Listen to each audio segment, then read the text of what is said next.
everywhere else, and on TikTok, and so Here yeah. we go. And why is the auto DJ doing this? Come on, auto DJ. Oh DJ, what the shite! Let me turn it. I was messing with it earlier.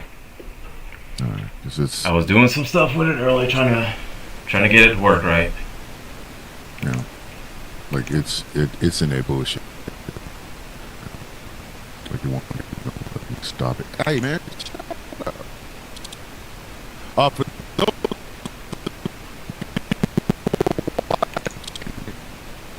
yes, this is a Superplex Party 2-day event.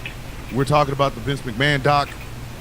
The reason we didn't talk about it last week is because I was in the middle of a storm.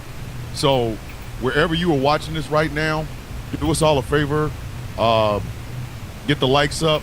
This will help us get onto the FYP, which I doubt it'll ever happen because anytime two black guys talk about anything, we're going to get on the FYP.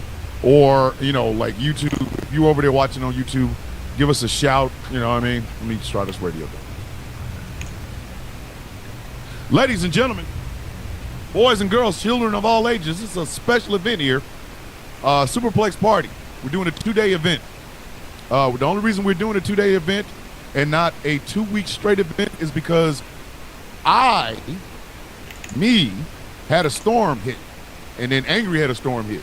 So at one point, neither one of us had power, but now we do.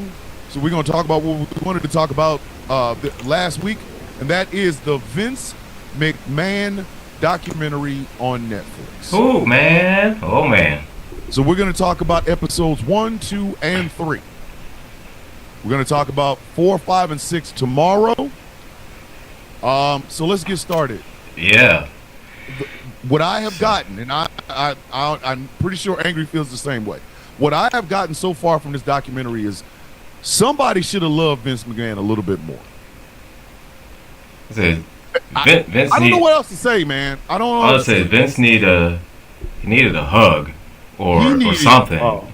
He needed a hug, a sandwich, some attention, something, some encouragement or something, some attention, something. God.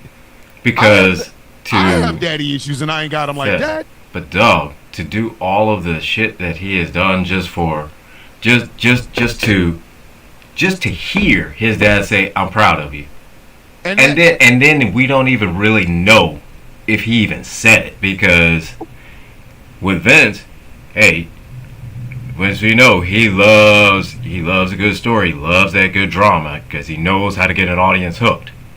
Yes, he does. And so what better way to get somebody hooked, and what better way to do that than by just saying is that the day before he died, he told me he was proud of me. The day before he died, he told me he loved me. On his deathbed, he said that, like it was all great. It was the greatest day of my life until Exactly. Okay. Let's start with the backstory. Okay. Vincent Kennedy McMahon did not meet his father until he was 12 years old. Right. In that time, he was raised with his mother in a trailer with a stepfather that beat the ever-loving shit out of him all the time. Okay. It wasn't until he was 12 years old that he finally met his father, Vincent James McMahon Sr. The first episode is named Junior. We know for a fact that he hates being called Junior. Hates being called Junior. Hates it with a passion. You could call it, the boys back in the day when he first came up with his dad called him Vinny. He said he hated that almost as much as he hated being called Junior. He hated being called Junior. He reminded everybody that his name is Vincent Kennedy and his father's name is Vincent James. So he hated being called Junior. Mm-hmm. That's the first thing we learned. Second thing we learned is his dad really wasn't that affectionate. Now, for those of you who don't know who his father is, Vincent J. McMahon is considered and what's his face? Damn, can't think of his name. Paul Heyman called him this in the documentary, the Pope of Madison Square Garden. Vincent Kennedy McMahon ran the Northwest Territory, which was New York, New Jersey, Connecticut, all of that area up there. That was what the WWWF ran. And that's when Bruno Sammartino, Pedro Morales, superstar Billy Graham, this is where all of that came from. That's where that love, that area, that's where that came from. What I found amusing, and I didn't find this out until the third episode, is Vince loved Dr. Jerry Graham. Yes. That was very interesting. Violent and very crazy Dr. Jerry Graham. For those of you who don't know who Dr. Jerry Graham is, it's pretty interesting. Dr. Jerry Graham took a shotgun to the hospital where his mother passed away. Now, mind you, when she went in, Dr. Jerry Graham told those people, make sure keep my mother alive. Mm-hmm. We're going to do everything we can, Mr. Graham. We're going to do everything we can. His mother succumbed to, I think it was cancer, if I'm not mistaken. Yes. Dr. Jerry Graham was like, I want my mama. Listen, my mother has passed away, okay? I understand the feeling of losing a mom. Hello, Kel. Kel, know I got a crush on her. She keep acting. But anyway, so I have lost my mother, and I understand the pain of losing your mom. I understand those first few minutes after you lose your mom are very, very painful. I understand that in a way that a lot of people who still have their mom, like my co-host over here, does. I understand it. But Jerry Graham said, nah, I want my mama. So what did he do?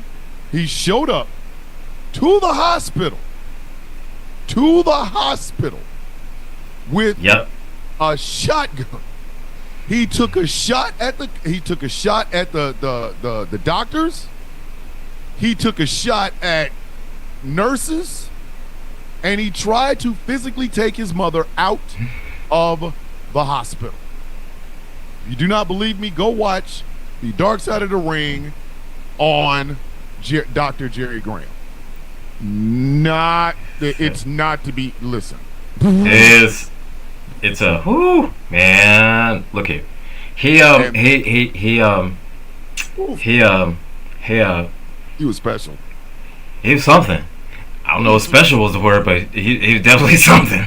He was something. He was something. And this is the guy that Vince McMahon thought was the greatest wrestler alive.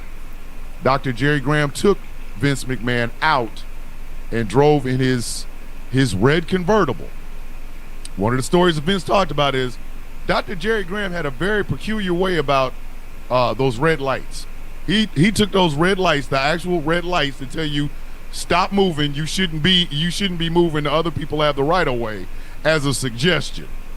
And Vince McMahon was riding shotgun when Dr. Jerry Graham was driving at high rates of speed. Yep. Honking the horn, flying through red lights. Just gone. Just boom. It's a suggestion. I don't know what you're talking about.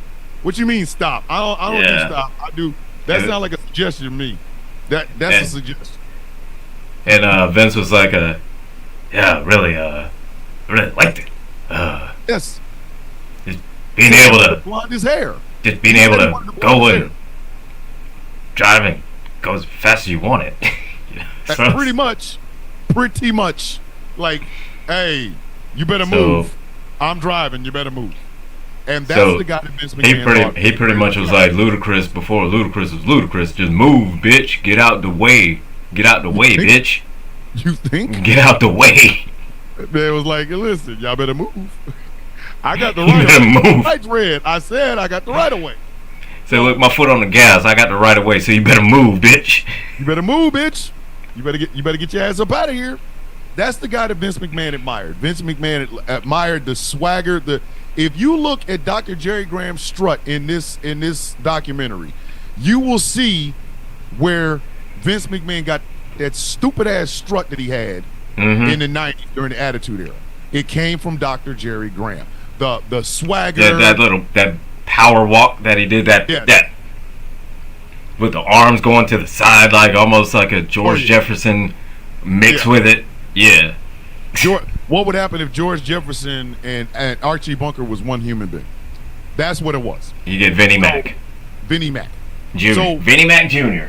Vinnie Mac Jr. Again, we ain't supposed to say because he hates that. But I don't give a shit. What are you gonna do to me? Come after me? I don't care. But Vince met his dad.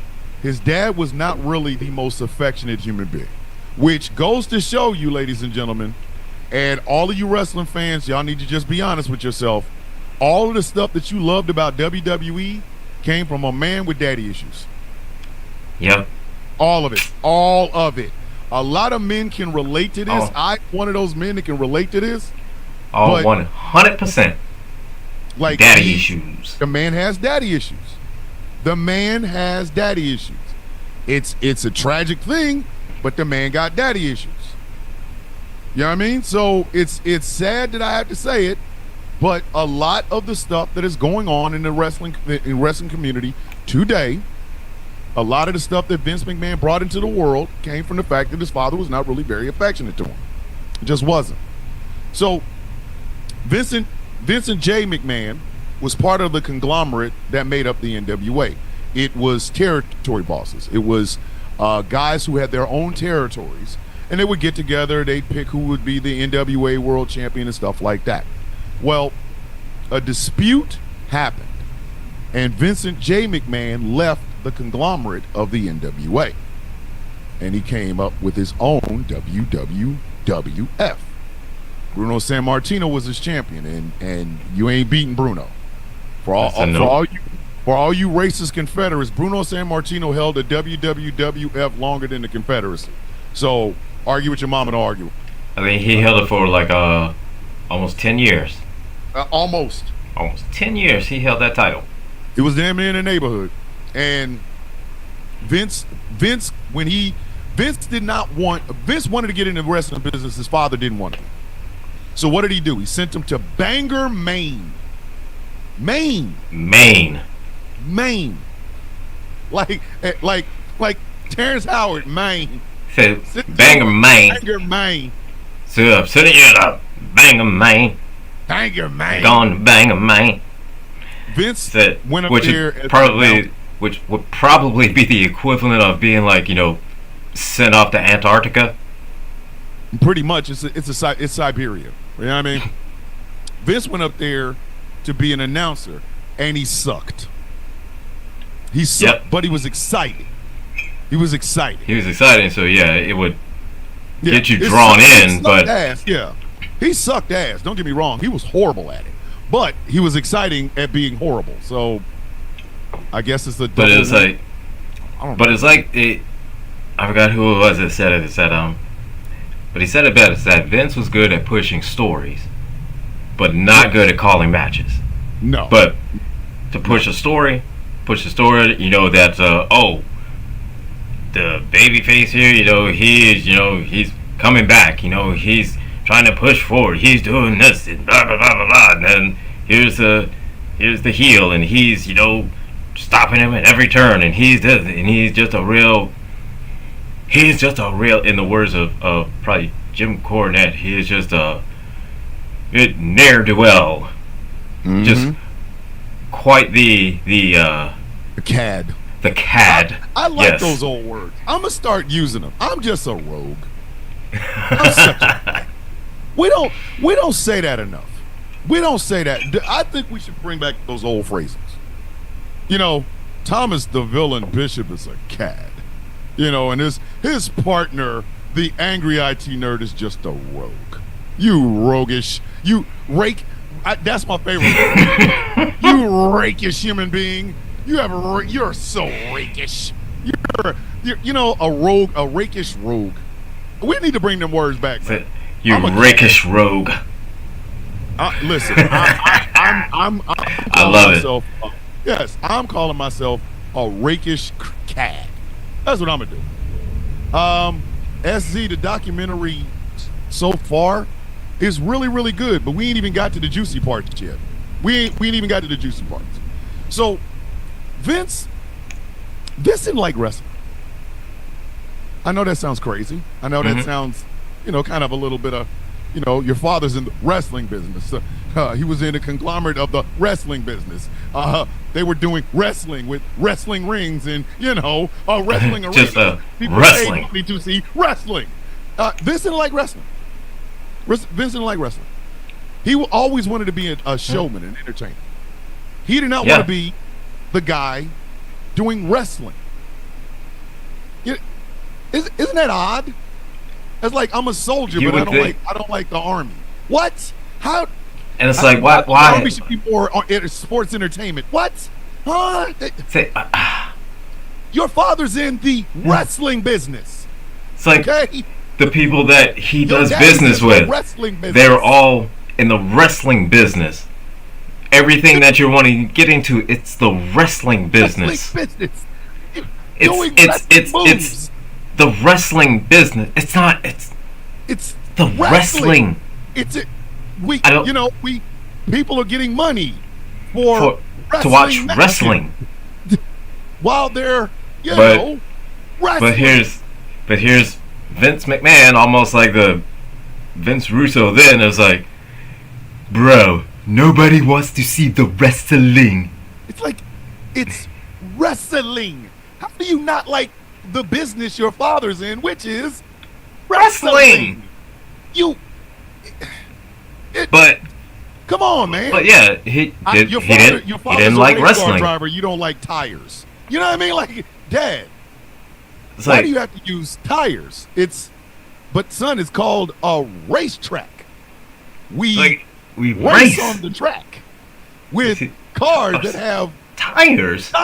Like, what the? It's like, I'm not. Where's the disconnect here? I don't understand it. But he did. World, but you don't like fish. What? It's called Sea World. Like, where you go to watch things that come out of the sea. And a lot of them are fish. Like, he did not like the wrestling business. So he decided instead, and he even said it himself, he's the one that coined the phrase sports entertainment. Because he just didn't like wrestling. And he was saying this all the way back when he was still trying to get his father's love. His father was out here making superstars or making wrestling stars, and Vince was like, will you just hug me, Daddy? And the man said, awkward. Like, you know what I mean? Weird. Said, look here. And Dad was like, look, unless you plan on belly to backing me, it ain't happening. It ain't happening, Captain. So, no.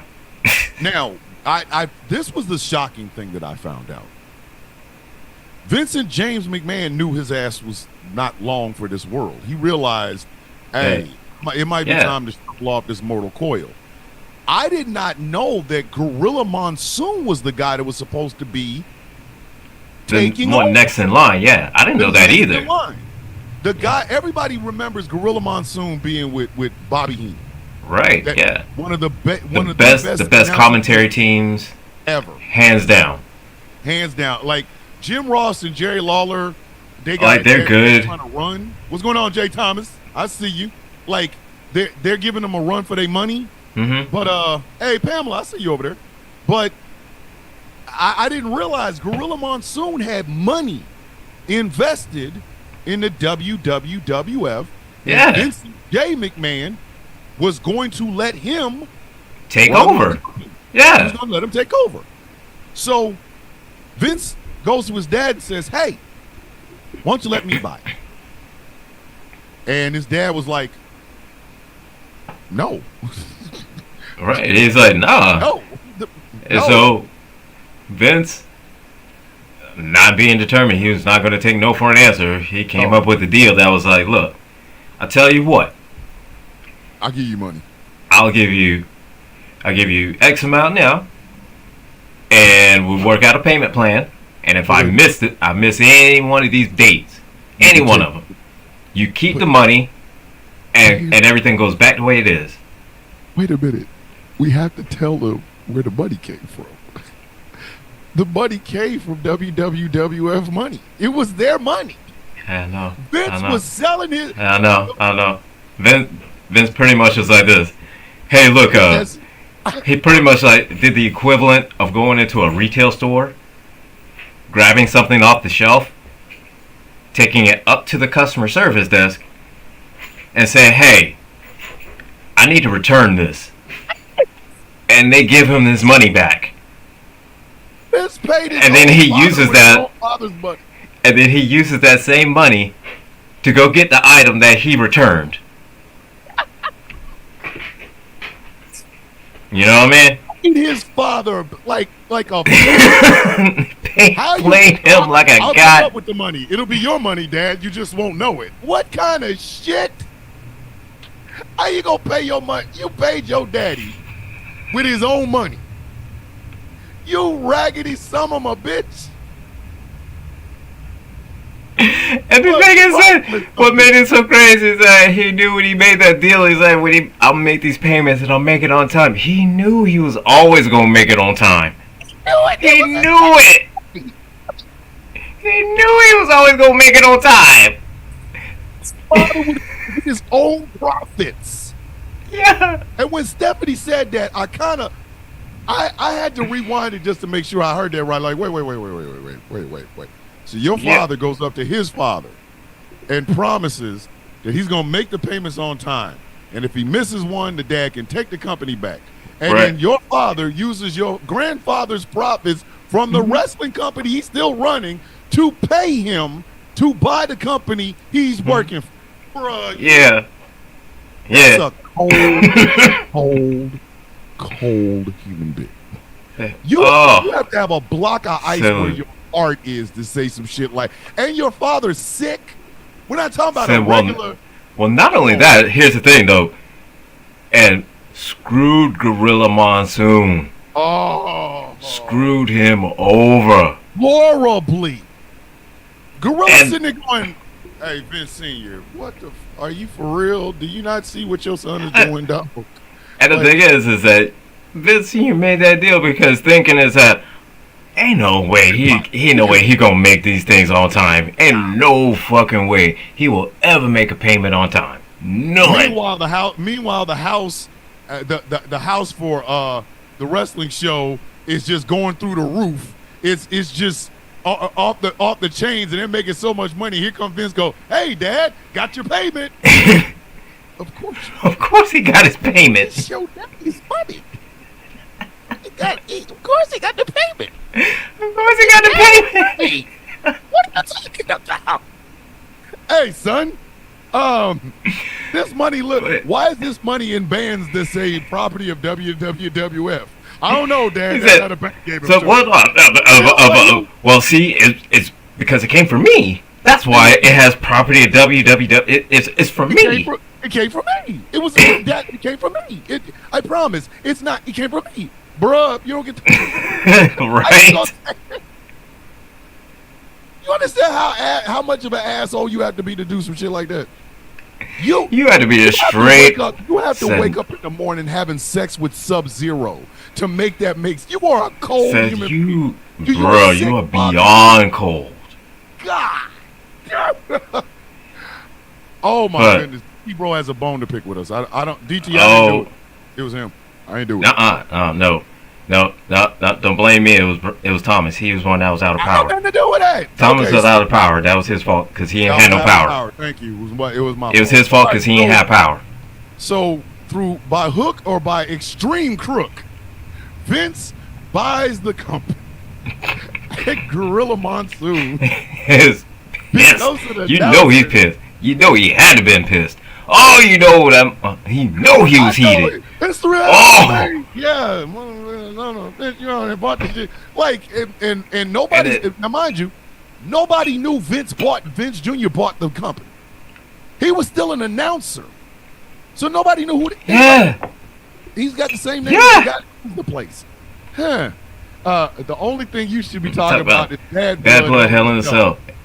We gonna get to that. ET, we gonna get to that. Oh, we gonna get to that. We'll get to that tomorrow. If you want to come on tomorrow, you're more than welcome to. We can talk about it. Is it Bad Blood this Saturday? Yes, that it is. Live stream here it's showing up, and it's going to be starting at 6 p.m. Eastern.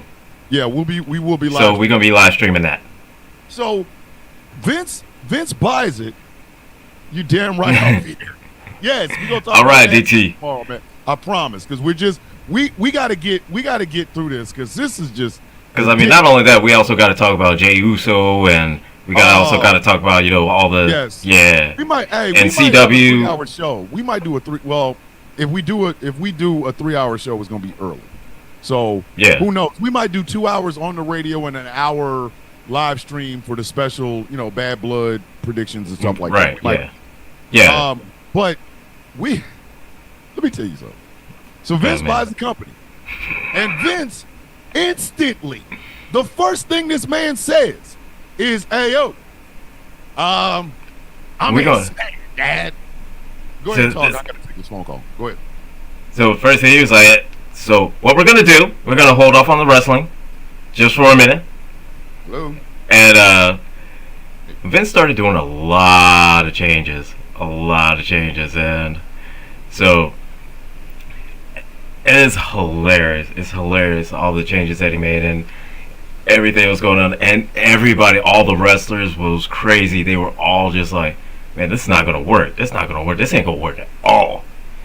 But Vince, being Vince and being undeterred, he was planning on he was going to make it work. And damn it, that's exactly what he did with sports entertainment.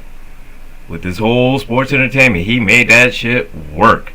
And once the money started rolling in and everybody started getting on board with this whole sports entertainment, and then kind of falling back on wrestling a little bit. We can't speed past this. We have to talk about this. So Vince Sr. goes to all the bosses of all the other territories. Oh, and tells them, yeah, my son will not come after your talent. My son will not come after. The first thing Vince does, he goes right after the talent. First thing he does, right? Immediately. Does Vince not know? No wonder he likes Dr. Jerry Graham. He sped through that shit. His dad he didn't give two flying fucks. Like a suggestion. Bam, bam, I'm stealing Hulk Hogan. Bam, bam. Hey, I like it. Hey. Have him. Like what? Oh, I like Ted DiBiase. Come on up here, Ted. God damn. But the first thing he did, yeah. And then this is supposedly when his father said, "I am proud of you," and died the next day, supposedly, because his dad basically said if they didn't want to do business, fuck them. That was his words. That was his words. Yeah. Said if they don't want to do business with it, fuck them. I'm proud of you. Love you, son. And then he died. Yeah, love you. And then he dies. How poetic.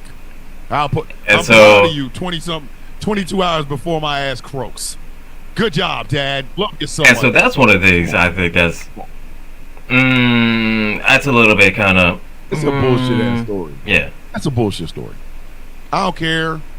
Listen, I can remember the two times my father actually openly said I love you. Once he wrote it, the other time he said it, and it was right before he died. I remember those things. And I can't see something that poetic. He's on right at that exact moment, just before he died, he just wanted to let you know. Yeah, he's on his deathbed and he's like, son, I know you were 12, and I know you backstabbed me and stole my money and basically paid me back with my own shit. And I know you started. How many goddamn movies we've seen like that? Yeah, you started stealing talent the moment I told the bosses you weren't going to steal talent. But I want you to know, from the bottom of my heart, son, I love you, and I'm proud of you. And then, what is he, Mufasa? If you don't get the hell about it. Like, come on, man. Like, here's the thing. Get your ass out of this Here's the thing. That's such a great story. There's a great ending to that story. Just so you know, is that I worked so hard for my whole life, and I finally got that. I'm proud of you. And can we stop for a second and talk about Vince's face in this documentary? Why does Vince look purple? Look at man. I've watched 4 episodes. I gotta finish the other 2. Vince looks embalmed. So look at man, he is. This was before the mustache. So look at man, this is he's got like Botox after Botox after Botox and caked on makeup and just like everything like it looks like his whole face is just like, you know how when they do facelifts and plastic surgery and they stretch your face out like that and you can't hardly, and when you talk it's like that was him. Like he looked like his whole face was like tied back in a knot in the back, like with the all extra skins, like a skin ponytail, like just flapping, flapping in the back. A skin samurai knot. And again, I was good with everybody else talking. I was good with Triple H, Bret Hart. Bret Hart. We knew. So look here, we always knew. Between Bret Hart and Tony Atlas, I don't know who told the best stories. I don't know. So listen, we all knew Bret Hart. We all knew Bret Hart. Bret Hart was going to be. He's going to be Bret. And he's going to be petty. But Tony Atlas. Man, fuck Tony Atlas. Tony Atlas said that Pat Patterson grabbed him by the pecker. Wait a minute. He said, grabbed me by the pecker. They're driving me by the pecker. Grabbed me by the pecker. Like, yeah, fuck Tony Atlas.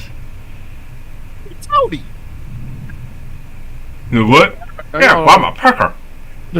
He said, by your what? Yeah, should always grab me by my pecker. Man.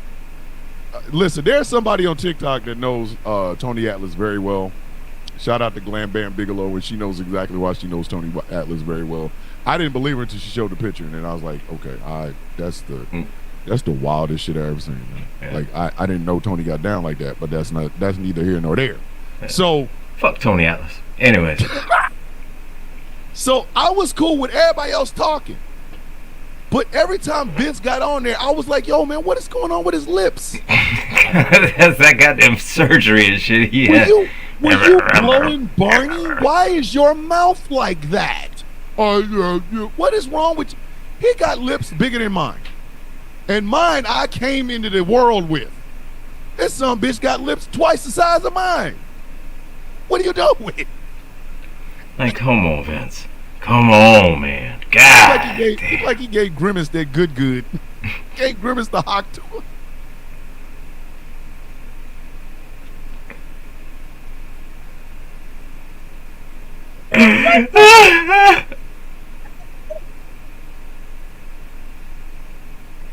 He gave Grimace that hawk to him. He spit on that thing. Dang, Vince. You know how Grimace likes it.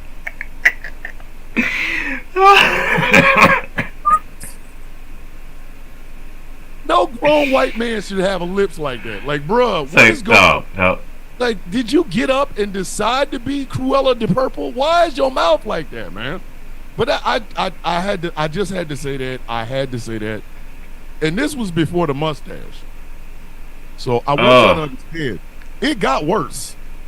Oh, the mustache even made it worse because in that mustache. Said, bruh, even when when they showed when he had the mustache, man. In the interview when he had the mustache, man. Oh, you mean when after they signed the TKO deal and they showed him, bruh. I'd almost forgot about that until they had showed that. I said, oh man, I'm telling y'all right now, I have given my wife permission to pop me if I come out of the house looking like that. If I hit 70-something and I walk out the house with a snidely whiplash mustache and black hair when y'all know my ass is that gray the whole time you've known me, and my lips look like that, I have told my wife, you have my permission to put one right behind my damn ear. Don't I ain't gonna get, then find somebody who will. I'll pay them. You just pretend like you didn't know they was coming. Listen. I was angry. This documentary was before the mustache. It was before the mustache. It was just before the mustache. And then, hold on. The last episode had to have been like right after the mustache. Because none of this shit came out until the mustache.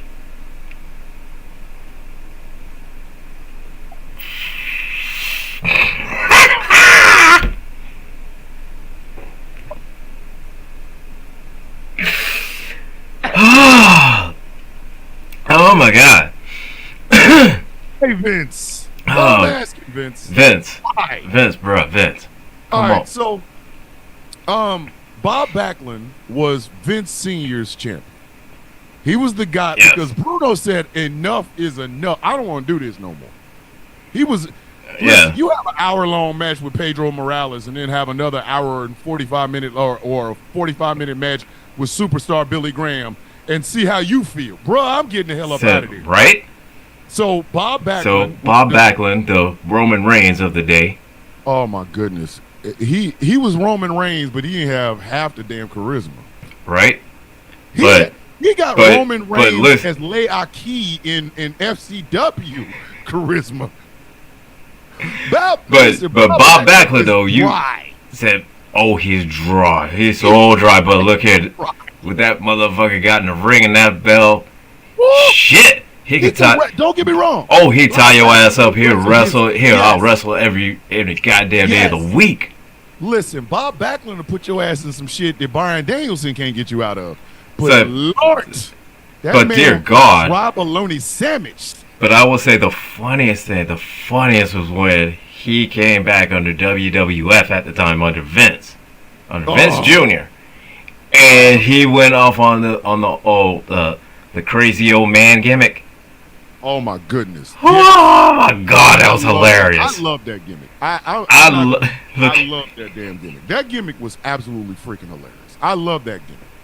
I didn't like the fact that they had him beat Bret Hart for the title only to have Diesel beat him, but I'm not even going to go there. So Bob Backlund was Vince Sr.'s champion. Well, Vince Jr. didn't like Bob Backlund because he was drier than milk toast or toast with no milk, whatever. Mm-hmm. So, and Vince came up with this brilliant idea, which is something that he has done throughout his entire career, and it's one of the things looking back on it, fuck him and everybody that looks like it. America was having tensions with Iran. We had hostages over there, and it was right at the 80s. So Vince thought, let's use real life in wrestling. That was the first beginnings of him blending wrestling with sports entertainment. So he had Bob Backlund lose the title to Iron Sheik because he couldn't get Hulk Hogan to beat Bob Backlund. It's two baby faces. It wasn't going to even work. Right. Yes. Can we not? Doc is out on Netflix right now. Yes, it is. Yep. So his idea was Iron Sheik would be a transitional champion. But he did it at a time where America and Iran were having tension. So, and I get Vince does this a lot. And I understand his thinking and, wanting to create that conflict, and what better way than to use what's already there in the real world and try to way to translate that into wrestling. I understand his thinking behind that, to generate heat on, whoever it is. I get it. Because Bob Backlund was beloved. The Iron Sheik was Iranian. Because Iron Sheik really is a gold medalist. He's an Olympian. Wrestling from Iran. He is. This is not, that is not any bullshit. He is a gold medal winning wrestler from Iran. Like he said, he was like one of the ones next in line to be bodyguard for the royalty there in this country. For the Shah. Yeah. For the Shah of Iran. And had things worked out the way they were supposed to, he would have been the Shah's bodyguard and probably would have been killed because the Shah got ran up out of there. Right. So we tensions with Iran, so they put Bob Backlund in there with Iron Sheik. Iron Sheik beat him. Yeah. And this made the way for a white meat babyface. Right? Now. So enter Terry Bollea. Wait. So, no, I'm just saying. I'm just setting up because. So now here we go. Now This is the thing. We start hearing about Terry Bollea. Vince wanted Dusty Rhodes to be where Hulk Hogan was, but Dusty was like, "Baby, this thing gonna work, baby. I don't think that the expansion thing gonna work, baby. Then it doesn't do nothing for the blue-eyed soul, the man can do Dusty Rhodes. Like he did. Like Dusty said, nah. This is how crazy that idea was. Dusty Rhodes, a man who's been involved in some hot buttered bullshit. Dusty Rhodes is the reason. So Dusty Rhodes said, "Nah." Yes. Listen, they like he's not opposed to the match. He's opposed to the build-up to the match. Yes, he was like, "Nah." Let me tell y'all something. Dusty Rhodes almost got Crockett and World Championship Wrestling taken off the air because TBS was all about good, family-friendly wrestling, even though these people were, whatever. Right. And they did an angle where the Road Warriors took a spike off of their stuff and stabbed Dusty in the eye until blood poured out. Now, we all know it was a cut. We know the animal stabbing him in the face. We know this. But TBS almost lost their shit. The Crockett's almost got kicked off of TBS television because of that angle. And that guy, the guy who came up with that, because Dusty was the booker at the time, said this idea of a white meat baby face versus this Iranian ain't gonna work. That will tell you how crazy that idea was. Yeah. Vince said that doesn't tell you how nuts that idea is. And Vince said, "Nah, it's gonna work." Oh my god! And then that's when. And so then Terry Bollea made his what was his first name? Because it wasn't Hulk Hogan. It was something like Adonis Magnus or Magnus Adonis. Adonis something, yeah. Yeah. And he was the biggest bad guy that was ever. But then, soon as Vincent Kennedy McMahon got a hold of him, he repackaged him as Hulk Hogan and slapped on the red and the yellow, and then. Remember when Vince Sr. told him that if you go do Rocky 3, you will never wrestle it in the WWF, and he did it anyway. Yeah. And then Vince Sr. goes, and Vince Jr. comes back, and he's like, "Hey, you wanna wrestle for the title? Want to wrestle for the title? Come on, bring your big white ass up here. Come on." So he leaves NWA. So, and of course Terry was like, "Well, look here, brother. Your dad told me I wouldn't be able to do it, brother. So how are we gonna do that, brother?" I'm Vince McMahon, damn it. All we had to do is just change your name and put red and yellow and give me a song. Just a real American song. We'll just make it a real American song. Here's the crazy part. And again, you find a lot out in this damn in this damn documentary. You find out that Vince wasn't just about stealing your shit. This was about sabotaging it. Oh, stealing and then sabotaging you. Stealing and let me listen. If he could do it both at the same time, he would do it at the same time. If he had to do one, it was not in the documentary. You have to go watch the Harley Race Dark Side of the Ring to hear this story. Harley Race was supposed to wrestle, I think, Nick Bockwinkel for the NWA title at the AWA's big event. So Vince McMahon meets Harley Race, right? He meets Harley, he meets Linda. I mean, he meets Vince, he meets Linda, and basically, Vince slid a suitcase full of money, like a big old briefcase full of money, to Harley Race, and tells Harley Race, "Hey, why don't you cripple the AWA champion? Right? Cripple him." And Harley Race was like, "No. I'm not going to do that. There's a code in wrestling. I'm not going to cripple the guy so that you can get no." So Harley Race gets up, goes to the bathroom. Vince followed him. And what ensued afterwards was a fight. Mind you, this is Harley Race. This is Harley Race. Now, Harley Race is known. He's known for throwing fists. Harley Race is one of the toughest human beings that has ever stepped through the square circle, and I'm not talking tough as in the ring. I'm talking there like are some tough, guys like, in look. the wrestling business you just didn't F with. Vader was one, Ming was one, and Harley Race was one. Yeah. Harley Race and Vince McMahon had a fight in the bathroom, and Harley Race beat his ass. Because Vince thought. Said he thought. Without realizing that, Harley Race got hands. Do y'all understand? Said he didn't realize. Said no, he didn't realize Harley Race had hands. He had hands and feet. Harley Race, listen, this is how tough Harley Race was. Harley Race was in a head-on collision with his brand new wife who was pregnant at the time. The wife and the kid died instantly. Harley Race is in the hospital bleeding, about to lose his damn leg. It was I forgot what promoter basically told him, don't cut off the leg. I'll take him to my doctor. We'll save it. Harley Race was up wrestling about 6 months later. Yeah. Harley Race is one of the toughest human beings that's ever wrestled, period. Inside or outside. Honestly, he's probably one of the toughest human beings that's ever lived. Yes. And this is the guy that Vince McMahon wanted to try to have a fist fight with in the bathroom. Are you out of your rabbit ass mind? Man, you was gonna get your ass whooped. It's like going up to a young, fresh out the box, still knocking people's head off, Mike Tyson, and trying to have a fight with him in the bathroom. Ask Mitch Green. Same. Mitch Green almost lost his eye messing around with Mike Tyson. Y'all better listen. Harley Race beats the shit out of Vince McMahon. But eventually, Harley ended up wrestling in WWE, or WWF at the time, because Vince sucked everybody else out. So here comes Hulk Hogan.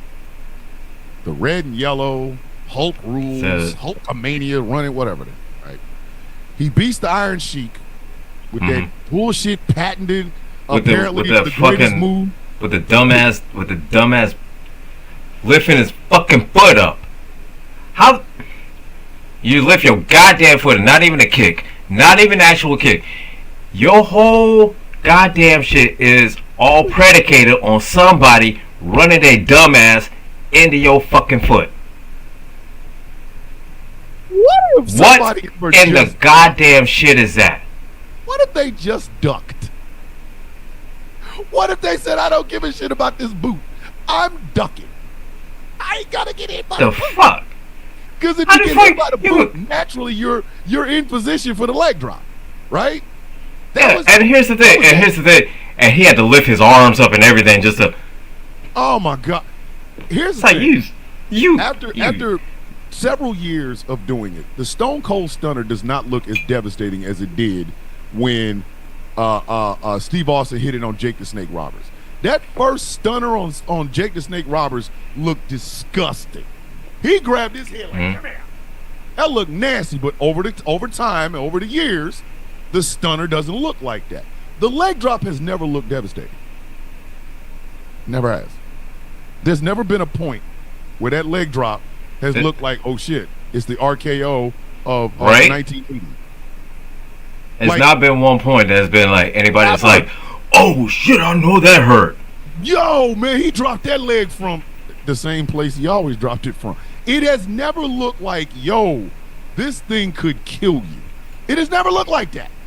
So when he beat the Iron Sheik with that bullshit, with that bullshit. At least with the Iron Sheik, I don't know if you ever did this or not, but I certainly have.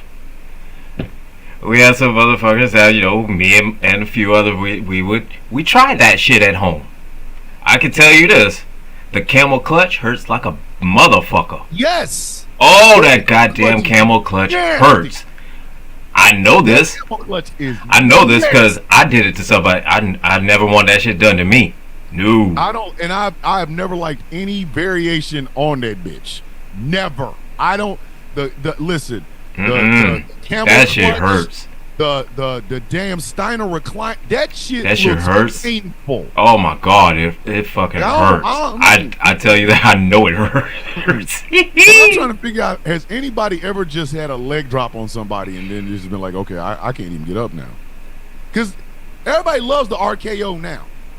Yeah. Everybody loves it. The RKO is a sexy ass move, and you can hit it from anywhere, right? But that looks devastating. It's a cutter, right? Mm-hmm. That leg drop is just a leg drop. It just looked like you. And then when you look and see that Hulk Hogan's knee is bent, not even a straight. And that's the thing. Not even a straight. It's not even a straight leg drop. It's a lifted leg drop. And that fucking shit is all dependent on somebody running their ass into your foot. Not like how with Sami Zayn, not like at least with Sami Zayn, not a haluva kick. Not like with Sami Zayn with a haluva kick. At least he'll run and actual kick you. But no. It's like with Hulk Hogan, he's too goddamn lazy. He's too goddamn lazy to run. No. Here, brother. I'm gonna throw you to the ropes, brother, and I'm gonna lift my foot up. I'm gonna lift my foot up. And then you're gonna fall like the cartoon, and then I'm gonna run and hit the ropes, and I'm gonna hit you with the most devastating elevated leg drop you've ever had in your entire career. You'll never get up after this, buddy. So Hogan wins the title. Yay! The white meat of the white. Hooray! Hulkamania! Hulkamania is born and is running wild. Hooray! Right. So Vince, realizing that the expansion has to keep going, he is finding all new and different ways to do it. The way he does it is Linda says, hey man, you need a vacation. So they go out on vacation, and a young Vince McMahon was stoked. That was a big, thick ass dude. Young Vince McMahon. But the whole time he's on the beach, on a yacht, enjoying the time, he's thinking about business. He couldn't be me. A hot wife, a boat, and the beach. The last thing I'm thinking about is business. I'm thinking about. So you think about business. You thinking about business. You just not thinking about wrestling business. I ain't thinking about the damn wrestling business. Because Linda was really. Oh, and by the way, can we talk about Linda? Now, mind you, ladies and gentlemen, the whole time this was going on, I was texting angry. This first 2 or 3 episodes, I was texting angry like, why does Linda McMahon look like Betty White right now? I said honestly, when I didn't even know it was her. I didn't even know it was Linda McMahon. First. I was like, who is this? I was like, who the hell is this? Woman? And I'm like, oh shit, that's Linda. Like, because first I thought, I was like, who the hell is this? What is she like? Like worked in the offices or something? Or is she like in I was like, what the hell is this? Who the hell is this? What the hell is she doing? It said Linda McMahon. Oh, Linda McMahon. Oh. Hey, Linda went to the right plastic surgeon. Vince went to the wrong one. Right. This is how you know that marriage is over. This is how you know that they are staying together simply because it's on paper. That's it. That is it. Vince has his own house. Linda has her own house. It's easier to be together because it'd be too goddamn difficult to split all those assets like that. Linda McMahon looks like Hillary Clinton.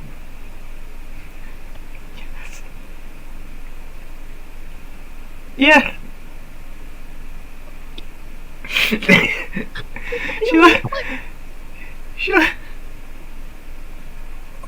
like Hillary Clinton if she was a Trump supporter, and that's Linda McMahon. Yeah, what?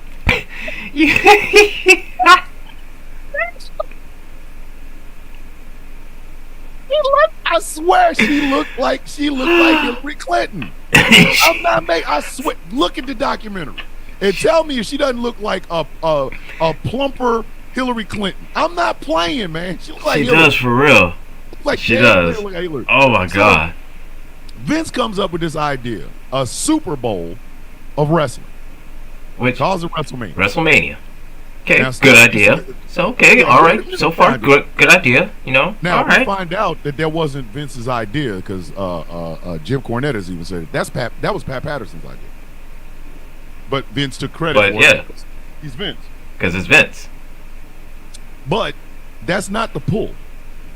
the pull becomes the celebrities outside of wrestling. So Hulk Hogan had done Rocky 3. He brings in Mr. T.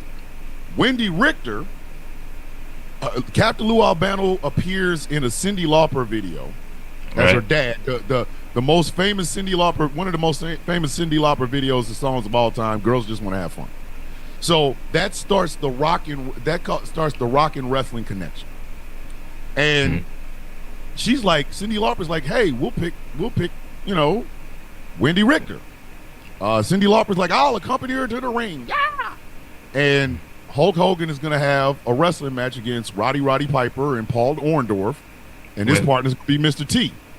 So, all right, yeah, cool. It sounds good, right?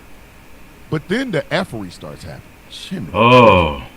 Let's start with the fact that Dr. D. David Schultz smacks the dog shit out of John Stossel. John Stossel went in there for a hit piece, okay? It's as simple as that. John Stossel went in there for a hit piece. That was supposed to be a hit piece.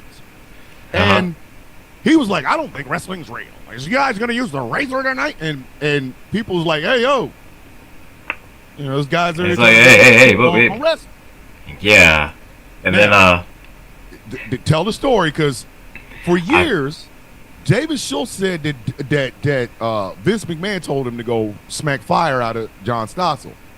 Tony Atlas corrected it and said, Vince never said that.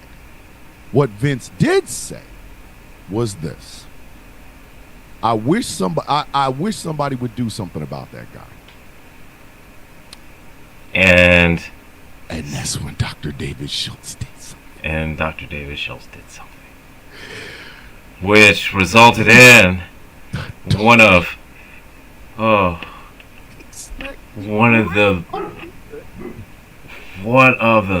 the loudest slaps ever. I can smack somebody, you can hear it in the camera. Like, dear God. Like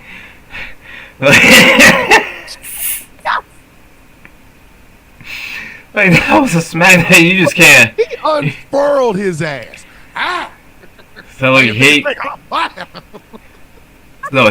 slapped the soul out of him, and then his soul had to walk his ass back. He's like, now, oh for those shit! of you who don't know why David Schultz smacked fire out of John Stossel's ass, it goes back to a little word those of us who remember call kayfabe. Kayfabe, and it's a carny term. It basically means keeping the illusion alive. So heels never... Heels stay with heels. Baby faces stay with baby faces. Yep. Even after the match is done, heels stay with heels. Baby faces. You pretty much stay in character. 24/7. 24. You lived the character. Lived the character. So guys like that. Stone Cold Steve Austin, The Rock, Roman Reigns, when they are, not on vacation, they are those people 24/7. MJF right now is the biggest practitioner of kayfabe. A lot of y'all really believe that MJF is a prick, and that's because MJF is a prick. Yeah, that's because MJF is bringing back kayfabe, and I'm so glad for it. One of the reasons Angry and I like him so damn much is because of that. He is adhering to the old school understanding of you are your character 24/7. Most egregious example of that, and we've talked about this on the show, when Magnum TA had his accident that put him up in the hospital. The four horsemen, Arn, Ole, Tully, and Rick, they all had to sneak in. Because sneak through the back way because Magnum TA is a babyface and they're heels. They're all heels. And they wanted to go and visit their friend. Yes. So they all collectively pooled money together to give him. But then the four horsemen said, we really are going to go see our friend. But they all individually had to sneak into the back wearing outfits and they had to disguise. They had to hide themselves. Ric Flair put the big gold belt, because there was two versions of it. There was the version Rick wore to the ring and the version Rick kept with him at all times to show off, because there was always two versions. That's where the $10,000 retainer came from. It was 5,000. It was 5,000. So Rick put the show version of the big gold belt on Magnum TA's bed and told him, "You hold on to this one. I'll meet you in the ring for the other one." That's how deep kayfabe went. They had to do this shit sneaky. So when David Schultz smacked a literal candle flame out of John Stossel, it was because he was protecting kayfabe. Now, I know a lot of people are like, kayfabe sounds stupid. Not really. Not really. It really didn't. Because it made everything believable. Right. And here's the thing. Here's the thing with kayfabe and talking about MJF. MJF. Let me tell you this, because this is how good this motherfucker is. Yep. MJF did a promo telling a story of an episode of 13 Reasons Why. He changed it around a little bit to fit with him.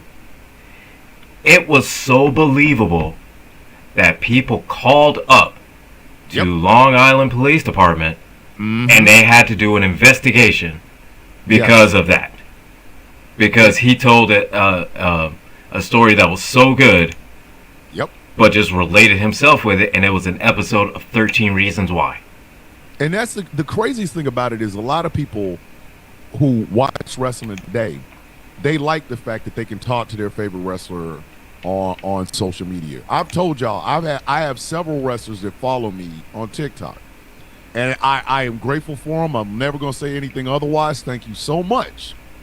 But kayfabe is what got a lot of us through our childhood watching wrestling.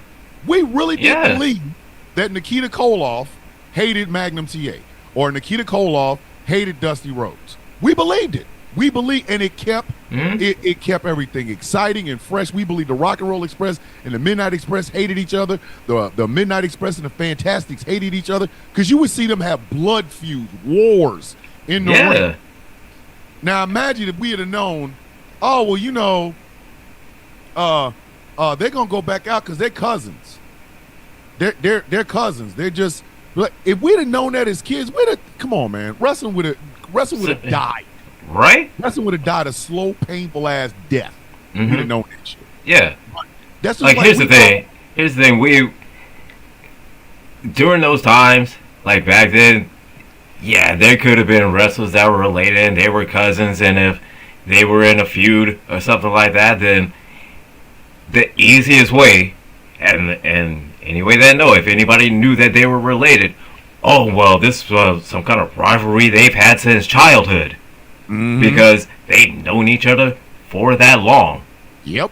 He's always hated him. He's always hated him since he was a kid. Favorite. He's always been it.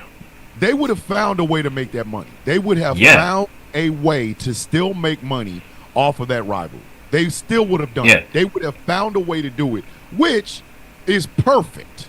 So you got Hulk Hogan in the WWF now, and WrestleMania is coming around.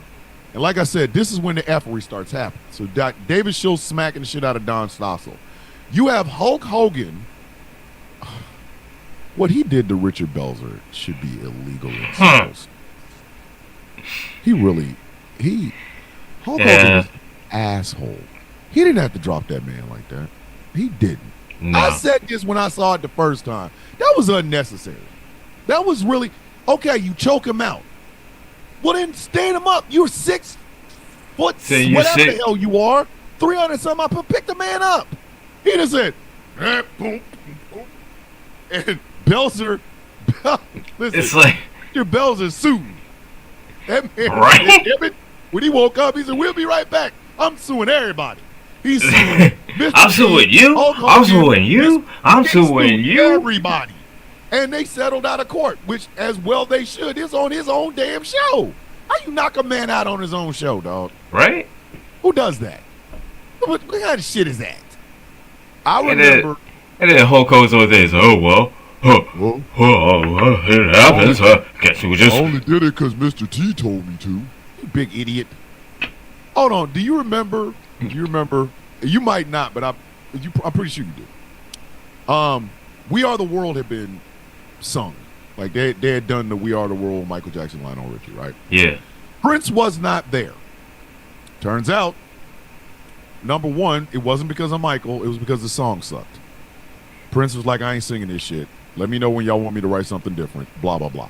And Prince didn't show up. So everybody in music land got really mad at Prince. It was like, hey, man, that's really effed up. Why would you not, you know what I mean? Like, why would you not show up? There was a skit on Saturday Night Live where Prince shows up and Mr. T and Hulk Hogan are his bodyguards.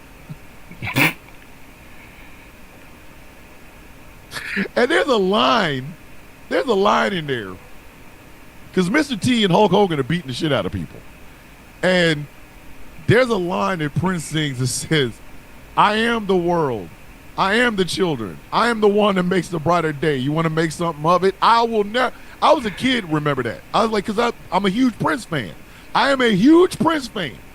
So no, I didn't see that. I got Prince on Saturday night. You got to go find it. I got to find that clip. I got to find it. Find it. You just type in Mr. T and Hulk Hogan on Saturday Night Live. I swear, that shit was so freaking fun because Mr. T and Hulk Hogan was beating the shit out of people. They choked out Cyndi Lauper, punched Tom Petty and the Heartbreakers in the face. They choked out Lionel Richie. Like, it was hilarious. And it's just Prince, little itty bitty ass Prince, singing in a little purple outfit, and these are his bodyguards. So that line is that you want to make something of it. I died. And this was during the ramp up to WrestleMania. You got to find it. I definitely I gotta find it. Find that, man. And if I find it, I'm posting it. I ain't lying. That shit was hilarious. They walk in, Prince walks in, and Mr. T and Hulk Hogan are behind him, and they just beat the shit out of everybody. They're clotheslining and dropping people and shit, and Prince is up there singing, I am the world, I am the children, I'm the one that makes a brighter day, want to make something of it. Like, and Hulk Hogan and Mr. T are singing in the background, you want to make something up. I swear, you have to find that, man. Oh. You have to find that. That shit was off the chains. Yeah, it's Hulk Hogan. He probably made that. He probably produced that whole skit. Wrote it. He probably did, asking Hulk Hogan. He asked Hulk Hogan. Vince bet everything on this. Vince bet everything on this. And it worked. And it worked. It worked. It did. And the expansion just, at that point, poof. It was over. That was it. Soon as realized it was over. As soon as WrestleMania happened, boom, that was it.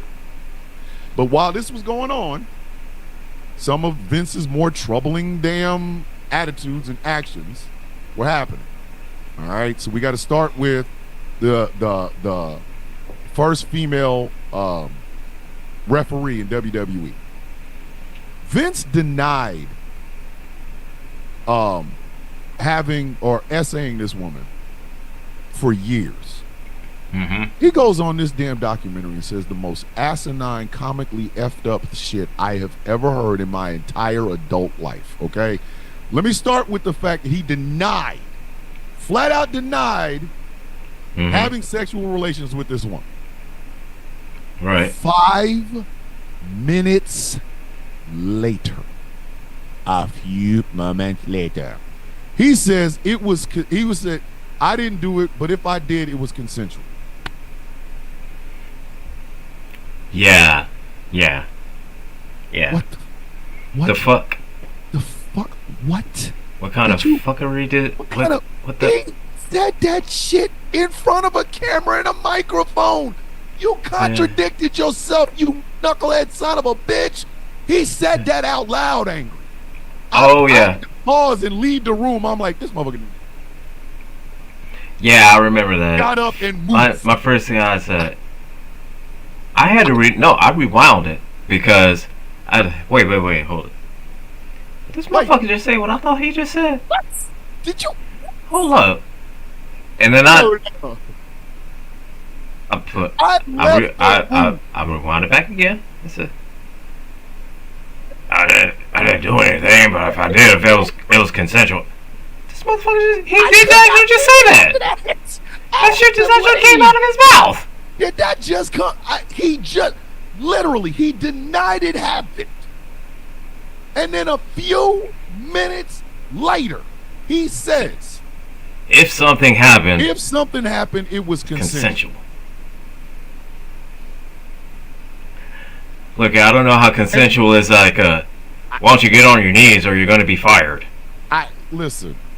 And then to top all of that off, he blamed the statute. He said the statute of limitations had ran out at this time, and if something did happen, the statute of limitations has ran out. Bruh. If that did not tell you right then and there, what the fuck was wrong? What the fuck, Vince? Yo, what the fuck, Vince? Who says shit like that out loud? Ooh, that's some Diddy level shit right there. That is Baby Earl. That's Baby Earl. That's what that is. Look here. Vince answered the question is how do you admit to raping someone without actually admitting that you did it?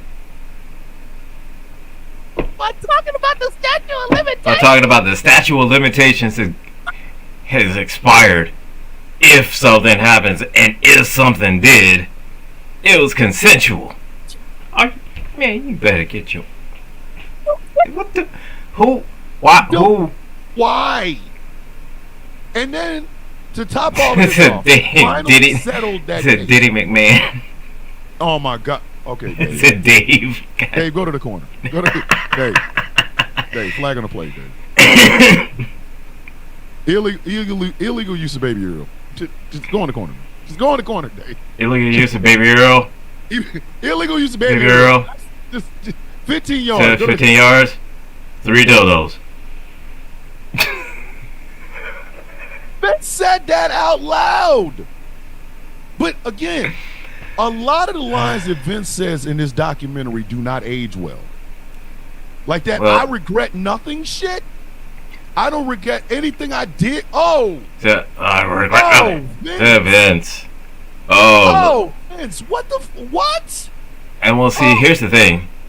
And Triple H, Paul Levesque, and Shane McMahon, and pretty much Stephanie McMahon all said the same thing, is that Vince will show you what he wants you to see. Yes. That was the first line out of the thing. I don't want everybody to know me. I don't want them to know who I am. You're part of my freaking childhood. I don't think I can know you any better if you was my dad. And you just out here just saying, like, come on, man.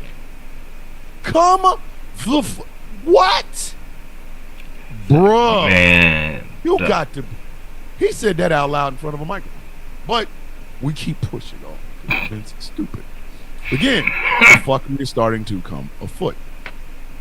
Now, it was a known secret that everybody was using them roids. Oh, right. No, I ain't even going. Before I even get to the roids, let's talk about Nancy Argentino. So, listen, Superfly's dead, so I can say it. Superfly killed a woman. Superfly Jimmy Snuka murdered somebody. That he did. Nancy Argentino. That he did. He murdered a woman. A whole ass woman, he murdered a woman. Okay? F1s in the chats all over the place. He murked a woman. Alright? Let's get that out of the way. There's no ambiguity about this. He killed that woman. He did it. It was investigated. And he was accused and he was found guilty. Yep. Oh, no. He wasn't found guilty. Oh, no, that's right. He wasn't found guilty. First off, first thing that happened, he was accused and everything pointed to him. But then Vince had a conversation with the sheriff that arrested him. Next thing you know, that it's somehow miraculously all gone. All gone. Just bye-bye. It didn't happen. And it wasn't until what was it, 5-6 years ago? Because Superfly Snuka only died like 5 or 6 years ago.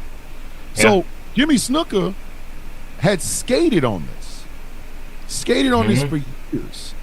And it wasn't until they did an anniversary write-up in a newspaper about it that it was investigated again. And this time, he was charged with the murder of Nancy Argentino. But then he was found to not be fit to stand trial because he was dying of liver cancer. Yep. And he died about a year and a half later. So he got away with it. And he got away with it. And people think that Vince paid off the sheriff. Because the sheriff was saying things that it turns out were not true. And thanks to Dark Side of the Ring, again, Dark Side of the Ring, they talked about this. Tonga Kid, who is the father of who's the Tonga Kid's Jacob Fatu. Jacob Fatu. Thanks to the Tonga Kid, who the sheriff obviously said he didn't know was in the car, but the Tonga Kid saw that he was in the car, and he said, yeah, Jimmy smacked shit out of her ass. She fell on the ground, got her in the car, she was dead. She died in the hotel room. But the Tonga Kid was the one that threw his ass up underneath the bus. And the sheriff's like, I don't remember that. People still to this day believe that Vince paid that man off. It's a possibility. Again, maybe. What did Vince say? I don't regret nothing. He regrets nothing. So regrets nothing. Nothing. So there's a good chance that that Vince covered up a murder. Now we get to the steroids. Okay. This was not a secret, ladies and gentlemen. These men had been pumping up steroids for a hot minute. This was not a shock. Okay? Look at some of the physiques on some of them people back then. And look at everybody. Steroid. Well, see, here's the thing. Look at everyone that was the heavyweight champ. Yep. Who was the heavyweight champs? Hulk Hogan. You know, Randy Savage. You know, Ultimate Warrior. If bag of goofs. If you are not jacked up and shredded like that, Vince had nothing for you. The truth. Brett even said it. Brett was like, "Hey, if you wasn't doing that, if you wasn't jacked for no reason, Jack, Vince had nothing for you." And listen, I love the British Bulldogs. Don't get me wrong. I absolutely 100% love the British Bulldogs. The British Bulldogs versus the Hart Foundation was great matches. But you can't look at the two of them and say they wasn't on them firing them roids. Come on. Hell, Bret Hart even said he was on it. Yeah. Again, listen, I aspire to be Bret Hart one day. Bret, like, I'm going to look bad and everybody else around me going to look bad. He was talking about they were doing cocaine. They were doing uppers, downers. They were doing roids. They were doing weed. And everybody was an idiot. Everybody was an idiot. Everybody's an idiot. Everybody was idiot. Dumbasses out there just. And those idiots. Firing them roids. That idiot Hogan. That idiot. Oh my God, Hogan. And Hogan, listen. But just say you was on that shit, man. Hogan to this day still tries to hold on that bullshit he said on Arsenio Hall. Man, if you don't get your swole meat for no reason ass up out of here, man. Your big head ass on. He was doing them firing them roids. Yeah, he was doing the roids. And the thing is, and he was doing and just like that, and it's like I said.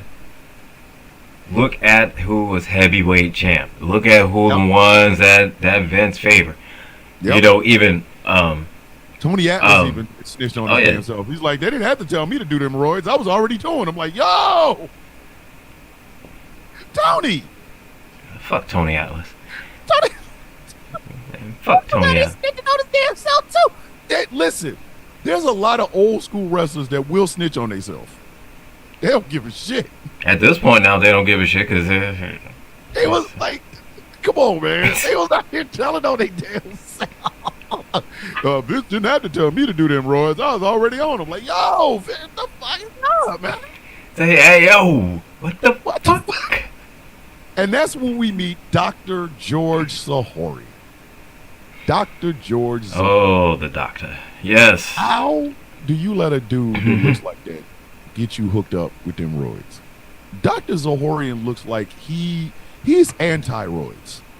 That man pumps gravy in his veins. That man does not. He pumps liquefied meatloaf into his veins. So look here, How man. you gonna let that dude get you hooked on some roids? So look here, man. Look here, man. You look like that, all right? There's a certain budget that you need for food. I'm telling you this, all right? I'm telling you this as a former fat kid. All right? There's a certain budget that you need for food. Now I know this because again, I'm a former fat kid. I know this personally. Okay? Man, look here, man. Bro, man was listen. So he need to sell some roids for some snacks. You know what I'm saying? That man looked like he was liquefied Twinkies and just made line. Bruh. Like George Zahorian, they had him in a suit.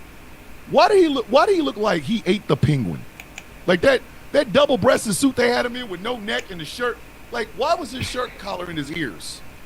Like, hey man, that some bitch uses Head and Shoulders for real, for real. He ain't got a neck in sight. George Zahorian. You see him walking in the court with that damn suit shirt underneath his ears, the tie that stops at his chin. Where's your neck? This motherfucker's out here mainlining soup. No neck, bitch. You go give people steroids. Why didn't you take some yourself? Shit. Like that, I'm gonna give you some fire in them roids. Are you using them? Because look at you right now, Dr. George Zahorian. So the guys were on roids, but while the roids things was going on, I hate to talk about this. Go ahead, man. Mel Phillips, Terry Garvin, and Pat Patterson in the fucking cream team.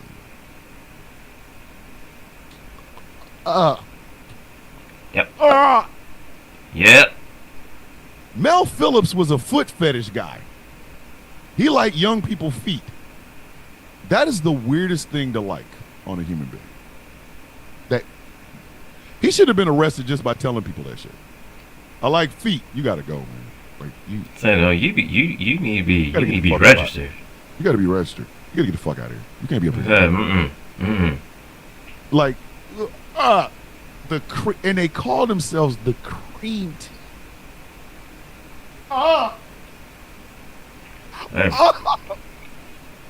If you take creepy and give it a name. You take creepy and give it a name. What do you got? I was watching a dude that was breaking down in bad Tubi movies, and it's called Cream Team. And every time he said that, and they were like, "We get this cream." Hey man, I will call anything except cream. It just sounds disgusting. I will sing "Cream" by Wu-Tang Clan, but you will never hear me talk about, "Hey man, give me that cream." Like, Nah, I'm good. If you give me anything with cream, like I don't even.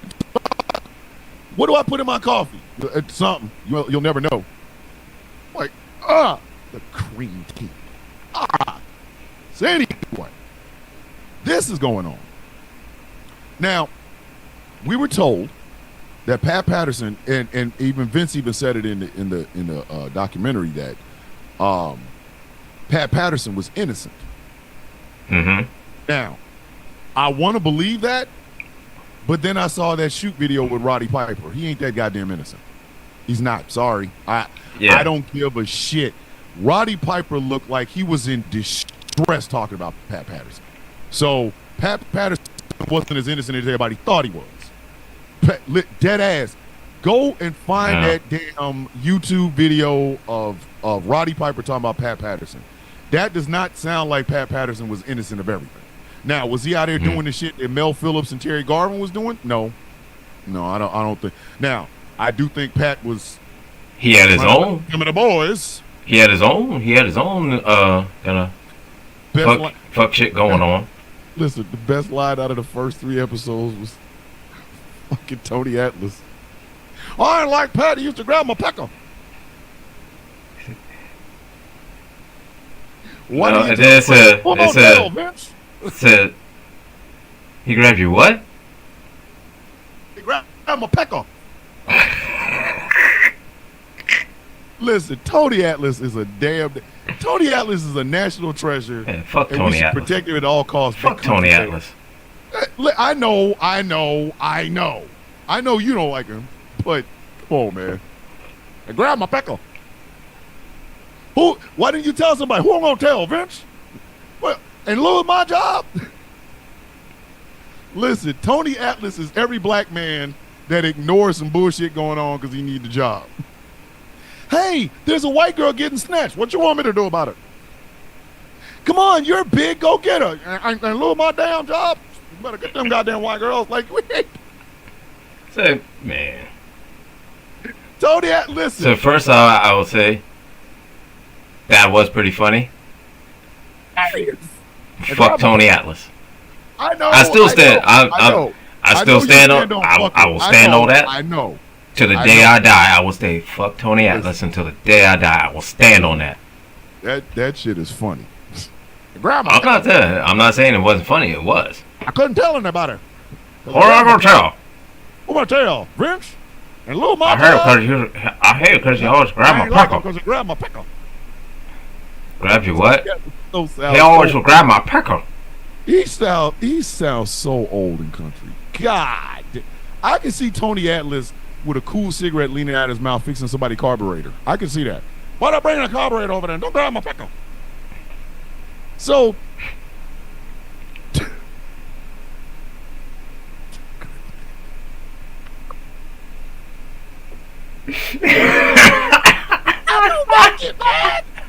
we not gonna make it. Grab my pecker. Oh, hey, Tony, Chaos King, Angry has his own reasons why he does not like Tony Atlas. We ain't got time. We listen. I don't have time to go through all the reasons why I don't like Tony Atlas. Rant, but he really don't like that motherfucker. He's like, I don't like nothing about him. So to watch Tony Atlas on this damn documentary, the whole thing I think is, man, Angry's got to be cussing it every time he sees that son of a bitch. Every time I was like, fuck Tony Atlas. And the dude grab my pecker. Tony, grab my pecker, Atlas. Hey, grab my pecker. So Vince ends up on the Donahue show. This shit cost him superstar Billy Graham, who left. This shit cost him Bruno Sammartino. You know what effed up when Bruno Sammartino and superstar Billy Graham, who had rivalries, they believed in kayfabe. When you got the two of them on the stage talking about, I seen drugs and I seen, I saw Mel Phillips and Pat Patterson with a young boy in the middle of the room. I was like, oh shit, they're done. They done. Woof. Like they done.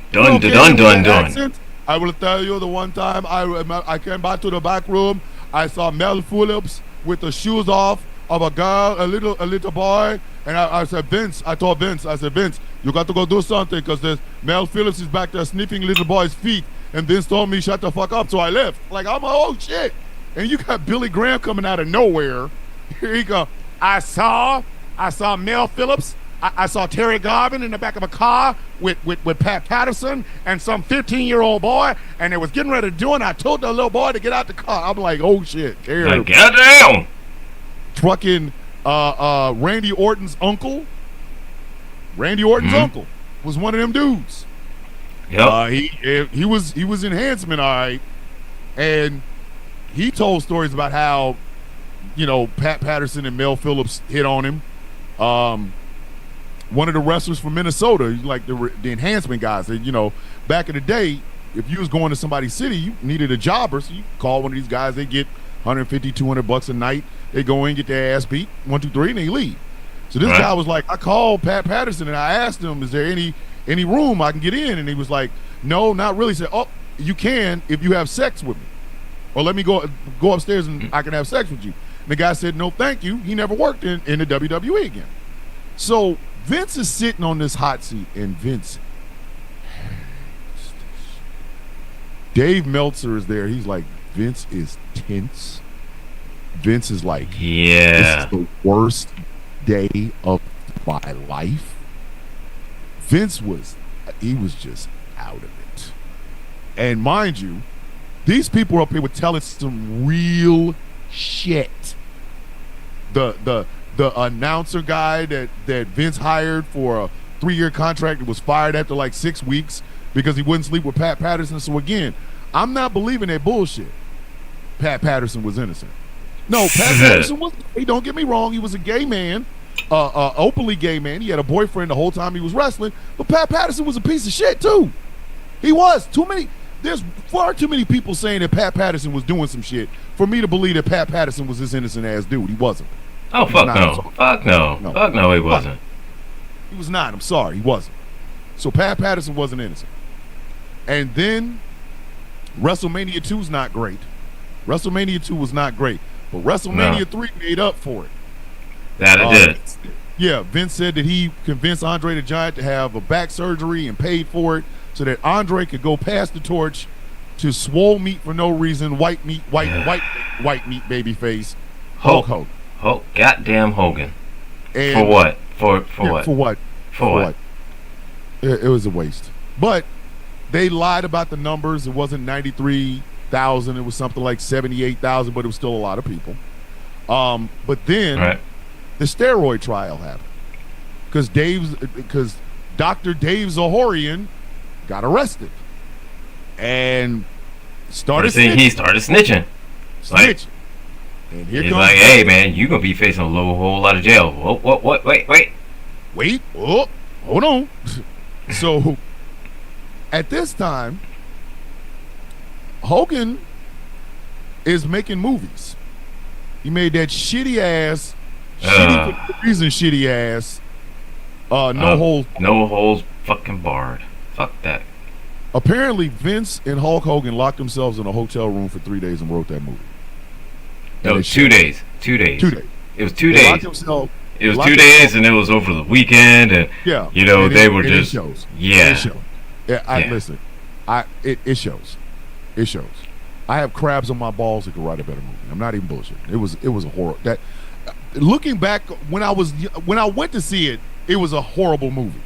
Now looking back on it, I really want my damn money back, but I'm not trying to get it from Vince McMahon because I don't want to know where that money came from. Like Vince could give me my money, and I'd still go, hey man, wash that shit. You better come on, man. You better wash that money. Disinfect it too. Cocaine is a hell of a drug. Like seriously, 2 days in a hotel room, they write No Holds Barred, and they should have just kept writing. Like don't ever like. So just that's matter of fact, just those backwards insults. Just keep on writing. Just keep still write to this day. Just still keep on writing that movie.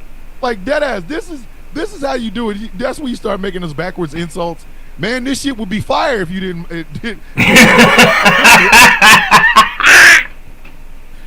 Yo man, if he that shit said, man, that shit is dope. If he didn't. The best part of No Holds Barred is when I left. So look at now, man. Best part of No Holds Barred. The best part of No Holds Barred is the concession stand I went to. Look, was the end credit. So you mean when they went through the whole? No, at the end, what it says. At the end. At the very last credit, when it says 20th Century Fox. That movie would be fire if I was Helen Keller.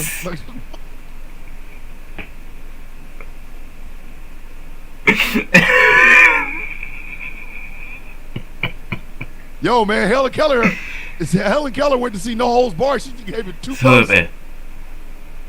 The best part is when she couldn't see it. Dave Meltzer gave it 5 stars. 5-star movie, buddy. So at this time, the Hulk Hogan Hulkamania thing's getting stale. They done put the belt on the Ultimate Warrior. He's a piece of shit. Right. You know what? Yes, Tiny Lister was in there as Zeus. Yes, he was. Oh man, that was a waste. That's why he needed to do Friday. He had to get the stench of Zeus out of his mouth. He had. And then not only that, after doing the movie, have him to come and wrestle as Survivor Series as Zeus. And Terry, listen, Tiny Lister, God, listen, Rao rest his soul, but come on, man. That man had all the functionality in that professional wrestling ring of a chair. Right? You could have paid the real Zeus ring. Like you could have literally went to Mount Olympus and seen if Zeus was busy that weekend and see if his ass would get in the ring. Because he had nothing.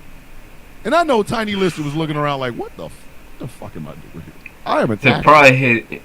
This was probably the conversation between him and Hogan. He said, listen here, brother. You can do it, brother. All I do is I just run them into the ropes and I just lift my foot up. They do all the work. All you just got to do is just stand there, brother. I'm telling you right now, he couldn't wait to play Debo. He was on the phone with Ice Cube right after that match. Hey, Ice Cube, you still? Yeah, hey, and then the motherfucker came back. He came back, and the goddamn NWO as Zeus. No. Z Gangsta. Z. All I'm gonna say is that man couldn't wait to play Debo. Z Gangsta. Listen, that man. He could not wait to get the fuck out of that. Like, hey, he could not wait. I ain't got to do this shit in anything. Bruh. I will play whoever you want me to play. I don't want to play Zeus. Is there anybody? I don't care what the movie is. I'll play the heavy. I don't give a shit. He was in the Fifth Element as the president of the universe. He didn't give a shit. Do anything to try to get away from Zeus. Do I get to wear a hat? Say anything. Oh my God. Anything. Whatever it is, man. Whatever. Man. What? I gotta wear a funny looking suit too. All right, I do that. All right. Listen, I'll wear nipple tassels. Whatever, man. I just don't want to be Zeus no more. Like, he can get his hands on anything. Oh yeah. Yes. That's why Robin Harris did cuss his ass out. My favorite line out of that Robin Harris Baby Kids line when he told Tiny Lister, when he said, hey, somebody put something in his mouth because my zipper stuck. Listen. that shit quiet Tiny down the rest of the damn show. Robin goddamn Harris, man. Shit. Tiny didn't say shit to Robin Harris after that. He was like,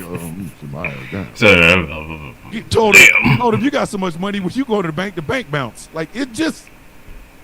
But, so Hulk Hogan is getting old and stale. The Ultimate Warrior is the new hot, fresh thing, and I don't know how the hell you do that. So Hogan leaves. Yeah. And this is when Ted Turner's WCW comes in. Oh, WCW. WCW. I'm getting into wrestling business, Vince. So he gets in. First thing he does, because WCW was just tired. It was a bologna sandwich with no mustard, nothing. It was just tired.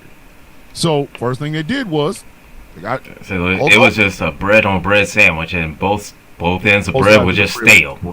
Stale bread. So they got Hulk Hogan, and Vince said that not only did he have a business relationship with Hulk Hogan, he had a personal relationship with him, so it hurt. Right? Mm-hmm. It really did hurt him.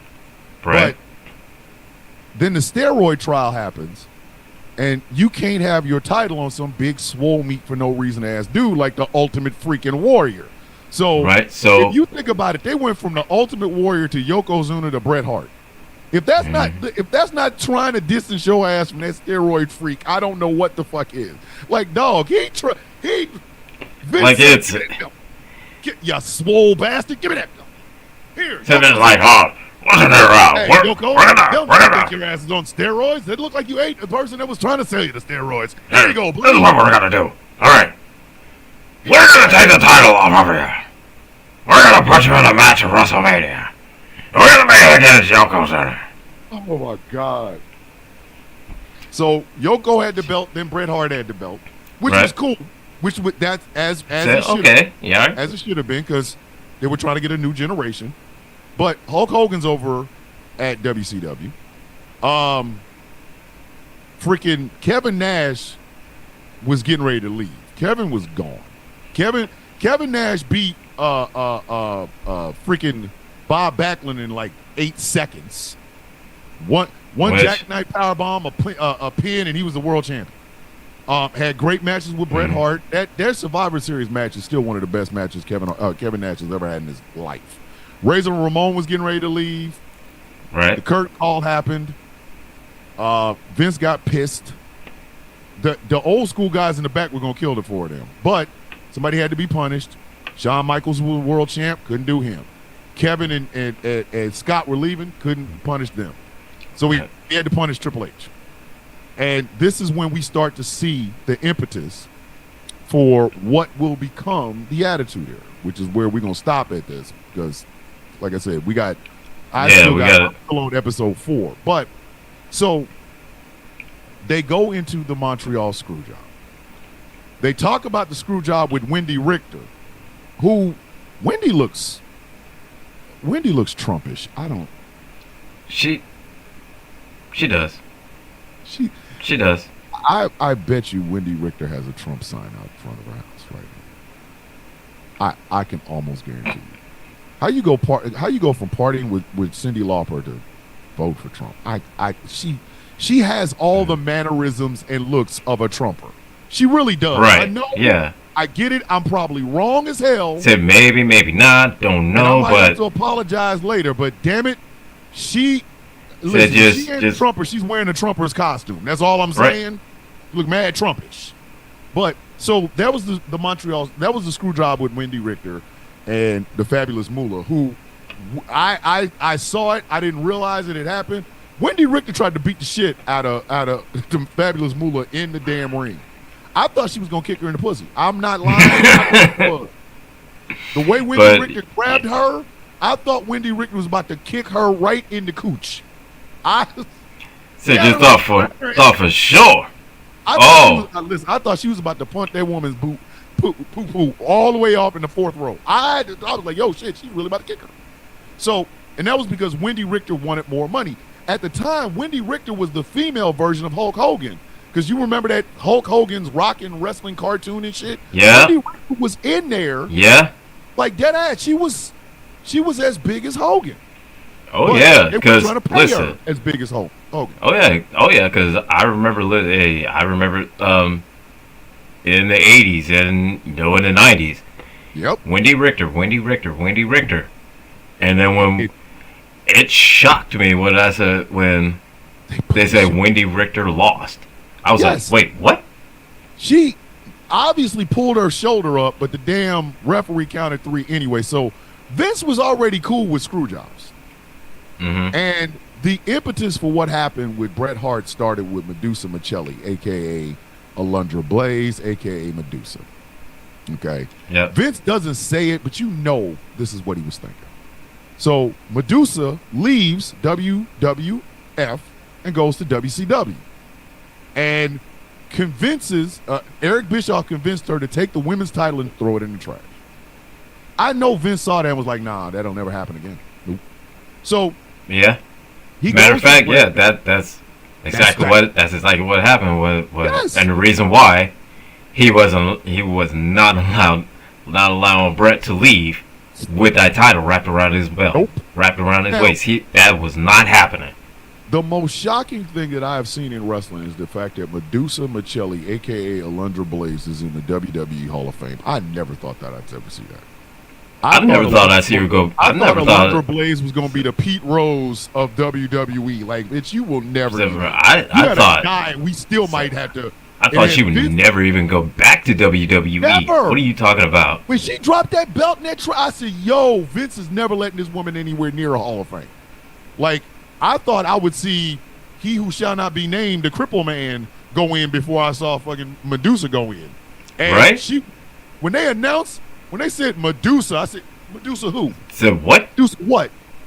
Medusa. Alundra Blaze. I'm like, wait.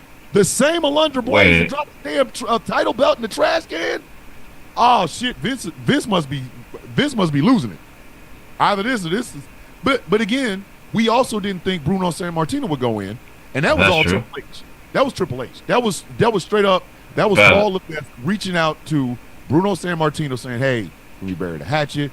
But honestly, I'm going to tell you, the most surprising going to be, for me, is going to be Randy Savage. If Randy Savage is inducted into Hall of Fame, I will be shocked. Like that one, and there's a whole story behind that one, but I ain't getting into that. But so Medusa drops the women's title into the trash can. So after years go on, Vince goes to Brett and gives him a 20-year contract. 20-year contract. But it turns out maybe about year 3 or year 4, he can't afford to pay him because WCW is whooping his ass. They got younger talent. Yeah. They got the NWO has already happened. Mm-hmm. They are beating the shit out of the WWE. And there was a loop. They went through and found loopholes that Brett could use to negotiate a contract with WCW. All right. So everything's cool. Vince is already, hey man, you got to get that money, got to get that bread. Cool. Yeah. But this goes back to Vince and his fucking relationships because when Hogan left, Hogan had to come and testify in Vince's steroid trial. And they were talking about they're going to give me 11 to 15 years, brother. They weren't going to lock your stupid ass up. What? Lock you up for what? Putting a needle in your ass? If you don't get your monkey ass up, shut the fuck up and just testify, stupid. So they weren't going to lock him up. It was never going to happen. But he goes up, he tells them one thing. He goes up on the stand, says something else. They don't get him for perjury. They can't. He told him what he was going to say, and then he went up and said it. Vince goes away happy. But by this time, there's blood in the water. So WCW pounces on it. And they are beating Vince's ass. This was the start of that 83 weeks that Eric Bischoff likes to talk about. So Brett's leaving. We know this. There's just one little tiny thing. Just a little hiccup that they had to clear up. And that hiccup was the WWE title. Well, the WWF championship at the time. Yeah. It's just a little thing. Just a little thing. So then the Montreal screw job happens. Let's my goodness. Work our way up to this. So we got to have a whole build up to it. So Brett the whole build up to it. To anybody except Shawn Michaels. He has no problem. None. I don't even think he would even have a problem in Montreal. He would have had no problem dropping it to anybody in Montreal. Anybody. Except Shawn Michaels. Except Shawn Michaels. Because Shawn Michaels was mad reckless at this time. It is a wonder that one Marine beat his ass. Shawn Michaels should have been getting his shit rocked everywhere he went. Everywhere. Shawn Michaels at a 7-Eleven got his shit rocked because he was out there being mad reckless. He was out there. He was deep. Shit. Look at we know, and he's already said it. He was deep into the pills and doing all the shit like that. Yep, This was the beginning of the bad Shawn years. Mm-hmm. And like he said, I put Vince through so much shit that I was loyal to him. So Brett's like, I'm not dropping this belt to this man. They had an actual fucking fight where they was pulling hair, which is still to this day the funniest shit I've heard. That there was no punches thrown; they was just grabbing each other's hair and pulling hair. What kind of weird shit is that? But anyway, so they're trying to. They're just trying to mess up the money makers. Yeah, like don't punch me in the face. No, not the face, not the face. So Triple H says, "Oh, he don't want to do business. Fuck him. We'll do business." And if you look at all of the documentaries and shit that came up out of that, you will know that the referee, goddamn, can't think of his name. Cannot think of his fucking name. Shit. Which one, Mike Chioda? No. Dave Hebner? Twin brother. Earl Hebner. Earl Hebner. Brett goes to Earl Hebner, is like, please don't screw me. And he's like, I'm not going to screw you. Bret Hart, Shawn Michaels like, I ain't going to screw you. They get in the ring. And this is the most disrespectful part of this. And I realize it now, at years later. This is the most disrespectful part of it. He could have put him in any other move. But it chose the sharpshooter. He chose the fucking sharpshooter. And here's the thing. If I meet another dude walking around doing my entire villain shtick and doing it better than me, I'm going to fuck him up. The fist and feet are you sorry sack of shit. I don't care if you doing my shit. Just don't do it better than me. Right? He put Bret Hart in the sharpshooter in this man's home country. And here's the thing, and how they pitched it to him. And I cannot remember if it was Vince or if it was Sean or who. Where they pitched it to him is that Sean will get him in the sharpshooter. Brett would reverse it because obviously that's not Sean's finisher, and so Sean is just he doesn't know how to do he doesn't know how to get it locked in right, but he's just trying to get under Brett's skin, and so that's the whole thing, the whole pitch to it. And so Brett was like, all right, sounds good. That sounds good. Brett even said it. He was like, Sean was doing it wrong. I had to tell him to do it the right way. Yeah. And so the whole pitch to it is like, Sean tried, but he couldn't get it right. And it was trying to show Brett, trying to get under his skin. It's like, I could do the sharpshooter. Anybody could do the sharpshooter. It ain't shit. The second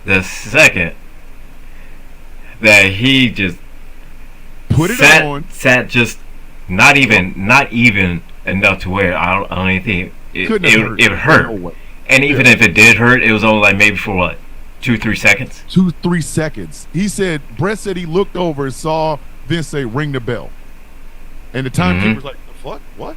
He said, "Ring the bell." It's like, what the fuck? And then he said, at one point, he saw Vince say, "Ring the fucking bell." They rang the bell. Earl Hebner does the whole show. He submitted. Does the whole, ring the bell. He did it. He gave up. And then all of a sudden, you see where Brett was about. Brett had. He was in the middle of reversing it. He was literally in the middle of reversing the hold. He's like, and then Brett hocked a fat ass, stank ass. Right in that man's face. Gigantic. Right in his eye. Right in his eye. Caught him flush. Said just a gigantic motherfucking loogie. Nasty ass. And then Brett broke every monitor. The fans were booing. Booing. Like, I'm surprised Sean made it out of that. Sean and Triple H made it out of that damn arena. Even Triple H said, he's like, all right, we gotta go now. We gotta go.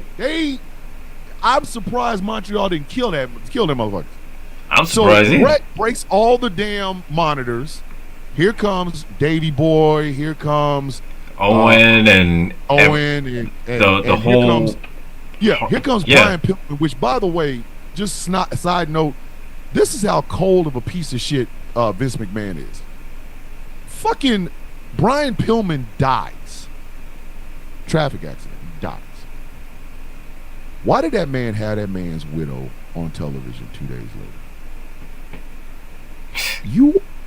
Of course, because that's ratings. That's great TV. Fucking piece of shit.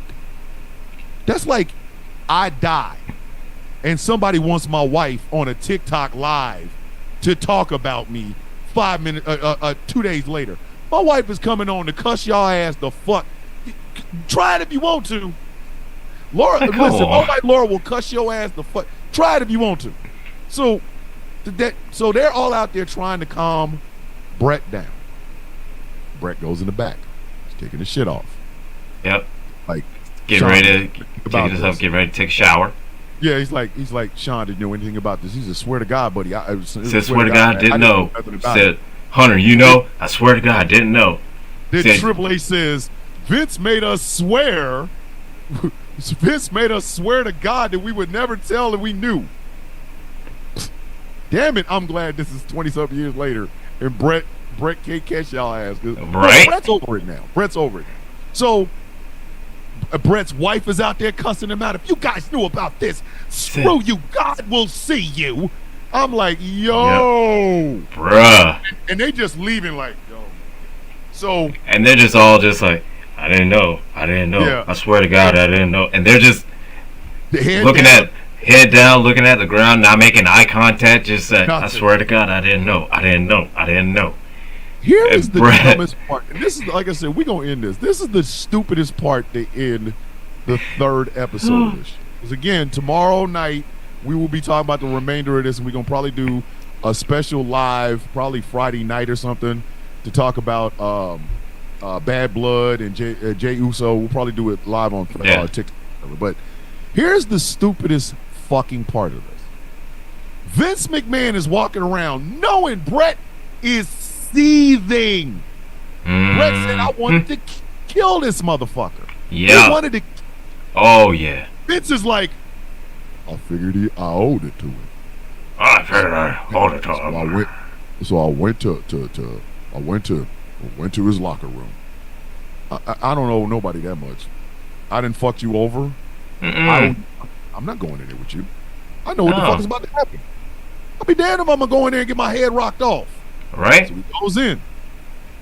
He's like, here's the thing. My thing is this: if I'm Vince, and I know I screwed that motherfucker over, and I know I screwed over that bad, I'm on the plane. And here's the thing, and I know that's his last day there. Shit. He's already spelling WCW in the ring. I'm going home. Yeah. I'm in the car. After the ring. Say, look here. The split second that loogie would have hit my goddamn. Listen. I'm gone. My eye and hauled ass. I said, yep, he got his lick in with that spit. He spit on me. We good. Vince, I'm gone.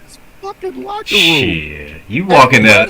Rumor is Bret Hart said, I'm going to take a shower. And when I come back out, if you're here, I'm gonna punch you in the face. I'm gonna punch you in the fucking face. So, now again, red flag number one was Vince walking around going, well, I guess I gotta go do something. Red flag number two, you get to the locker room. Now, Shawn, Triple H, everybody else is there. You here. I'm going to go get in the shower. And if you're here when I get back, I'm going to punch you in your fucking face. And you listen as this man washes his entire ass. You sit there, wait. You hear him turn the water on. You hear turn it on. You see the steam. You see the steam starts coming out. You see it. You hear him in there washing his ass, and you're just. And you're just like sitting there, just. Okay. Not hit me. I don't think he'll hit me. Nah, he's not gonna hit me. He won't hit me. He won't hit. And then you hear, that's the water turning off.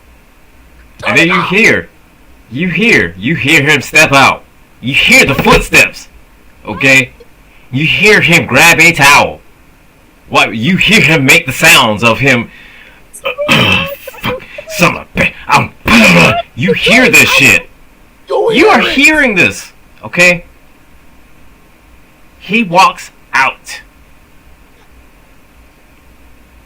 Towel wrapped around him. Probably still towel wrapped around him and shit. Yeah, still wet. His hair. Still wet. Hair wet. Towel wrapped around him. Barely dry. Barely. Like, can we not in the comment section said? He's singing, "I'ma whoop that ass." That's exactly what he was singing the whole time. His whole time in the shower, he's singing, "Oh, I'ma whoop that ass. I'ma whoop that ass. I'ma whoop that ass." Oh, you know he's there. So red flag number two is you sat there and listened to all of this after this man told you, if you're still here when I get back, I'm gonna punch you in your fucking face. Red flag number three. And he's like, somebody gonna get the ass whooped. Somebody gonna get the wig split. Somebody gonna get the ass whooped. And then he gets out the shower. Vince approached this man with his hands down. Red flag number three. That's how we. Now, Vince said he approached him with his hands down and got his shit rocked. The Undertaker and Bret Hart both said the same thing. They put each other. Bret had him in a fucking wrestling move, and then Bret said, I tried to do an uppercut. And the Undertaker said, I don't know how that punch got through. But he snuffed that ass and knocked him the fuck out. One hit a quitter. Got him up in there and one punch. And then Bret had a camera crew following him.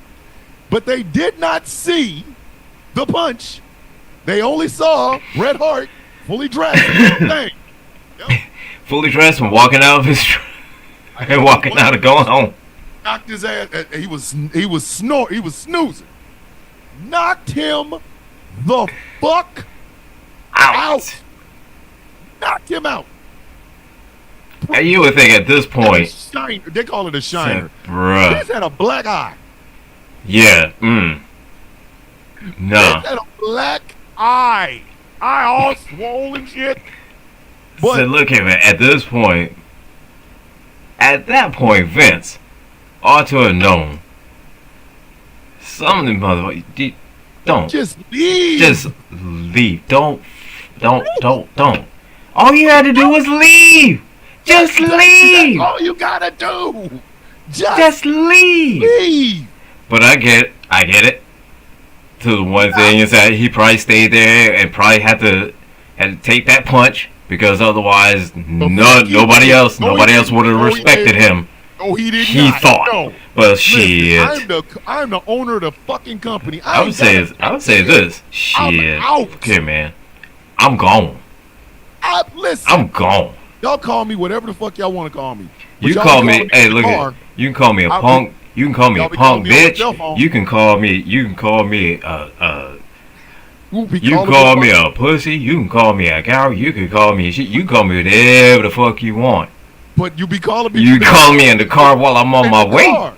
You be calling me while I'm on the plane. You a punk ass bitch for not taking that punch. You damn right. Say you damn right. And look here. Bitch at home. Said you can call me a punk ass bitch if you want, but I guarantee. Say it again. You ain't getting paid tonight. Thank you. Say it one more time. And watch your pay be the last pay you get in this company. Click. It said, why you did, punk ass bitch, for not taking the call. What'd you just say? Howard Cruz did say right. But the whole Hart family would have left. Would have left if left WWE. If he hadn't took. Yeah, that's true. That is true. Owen would have been out there. Owen would have been gone. Owen would have gone. Davey would have been gone. I'm gonna end this show Brian Pillman, he'd have been gone. It probably would have been better if all the Harts had left. Owen Maybe. would probably still be alive today. Yeah, probably. Like that ass, I'm not making that up. Owen would probably be alive today had he taken. If he had just said, fuck you. You have to sue me. I'm not going to be here. I saw what you did to my brother. I'm dead ass. Mm-hmm. I know that sounds callous, but I'm pretty sure even Bret Hart has said it.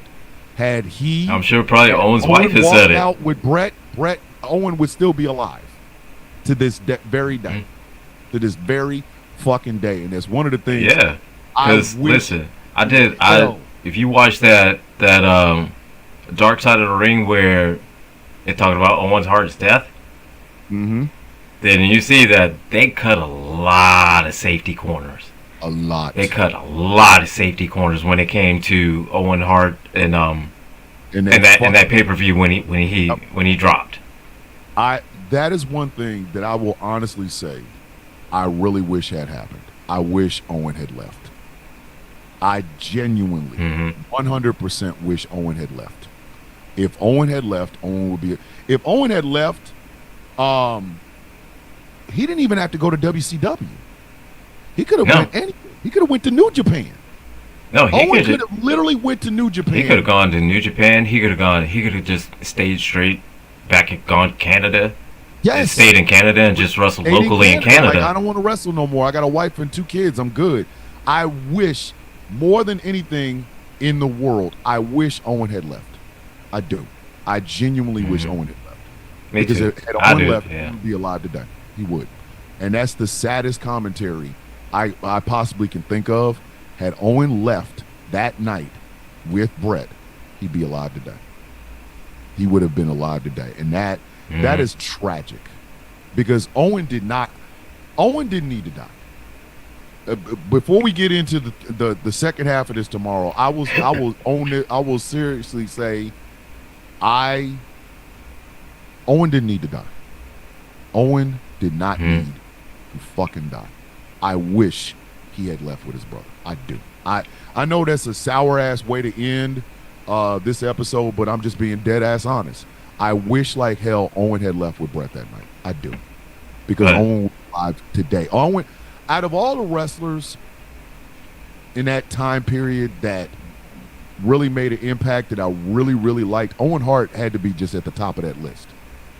He had to be. He 100% had to be at the top of that. Oh yeah, Owen Hart was. He was such a great dude, man. He was such a great fucking dude. And had he left, I'm 100%. Howard Cruz in the chat said Owen had a blank check with ECW, Ring of Honor, and NWA. Yeah. Could you imagine if he had left and went to Ring of Honor? Holy the matches. Look, man, he would have been, without a shadow of a doubt, the world heavyweight champ, just a reigning heavyweight champ for just years. Yep. And do you know all the people that could have learned underneath him? Bryan Danielson, Nigel McGuinness. So many. Look, and all of the Owen Hart tournament dedications that AEW does. Owen Hart would have been there. He would have been there. And yeah, he could have went back to WWE the same time Bret did. He could have even had that match. Bret Hart had the match with Vince McMahon. He could have been there. He could have. But it was like, had Owen left that night, and the fucked up thing was, Vince did not want there to be a WWE without a member of the Hart family in it. If he had just left, man. If he had just MJF was part of that dungeon too. There you go. Yeah. Owen Hart could have had a direct hand in training. MJF, Bryan Danielson, Nigel McGuinness, a lot of the luchadors, the Eddie Guerreros and shit. He could have been there. Like, I wish he had left that night. God, again. But we'll continue this. We gotta go. We'll continue this tomorrow because this is part 1. So, part 2. Part 2, man. God. Part 2. We're going to continue this tomorrow. Part 2, and then So tomorrow's normally that's our normal time of doing it anyway. So yeah, we do that. And then tomorrow night. Then Friday. 9 to 11 Eastern Standard Time on GCR, and we'll be streaming. Probably Friday. Friday we'll be talking about just what happened in wrestling and going into Bad Blood, and then probably stream Bad Blood.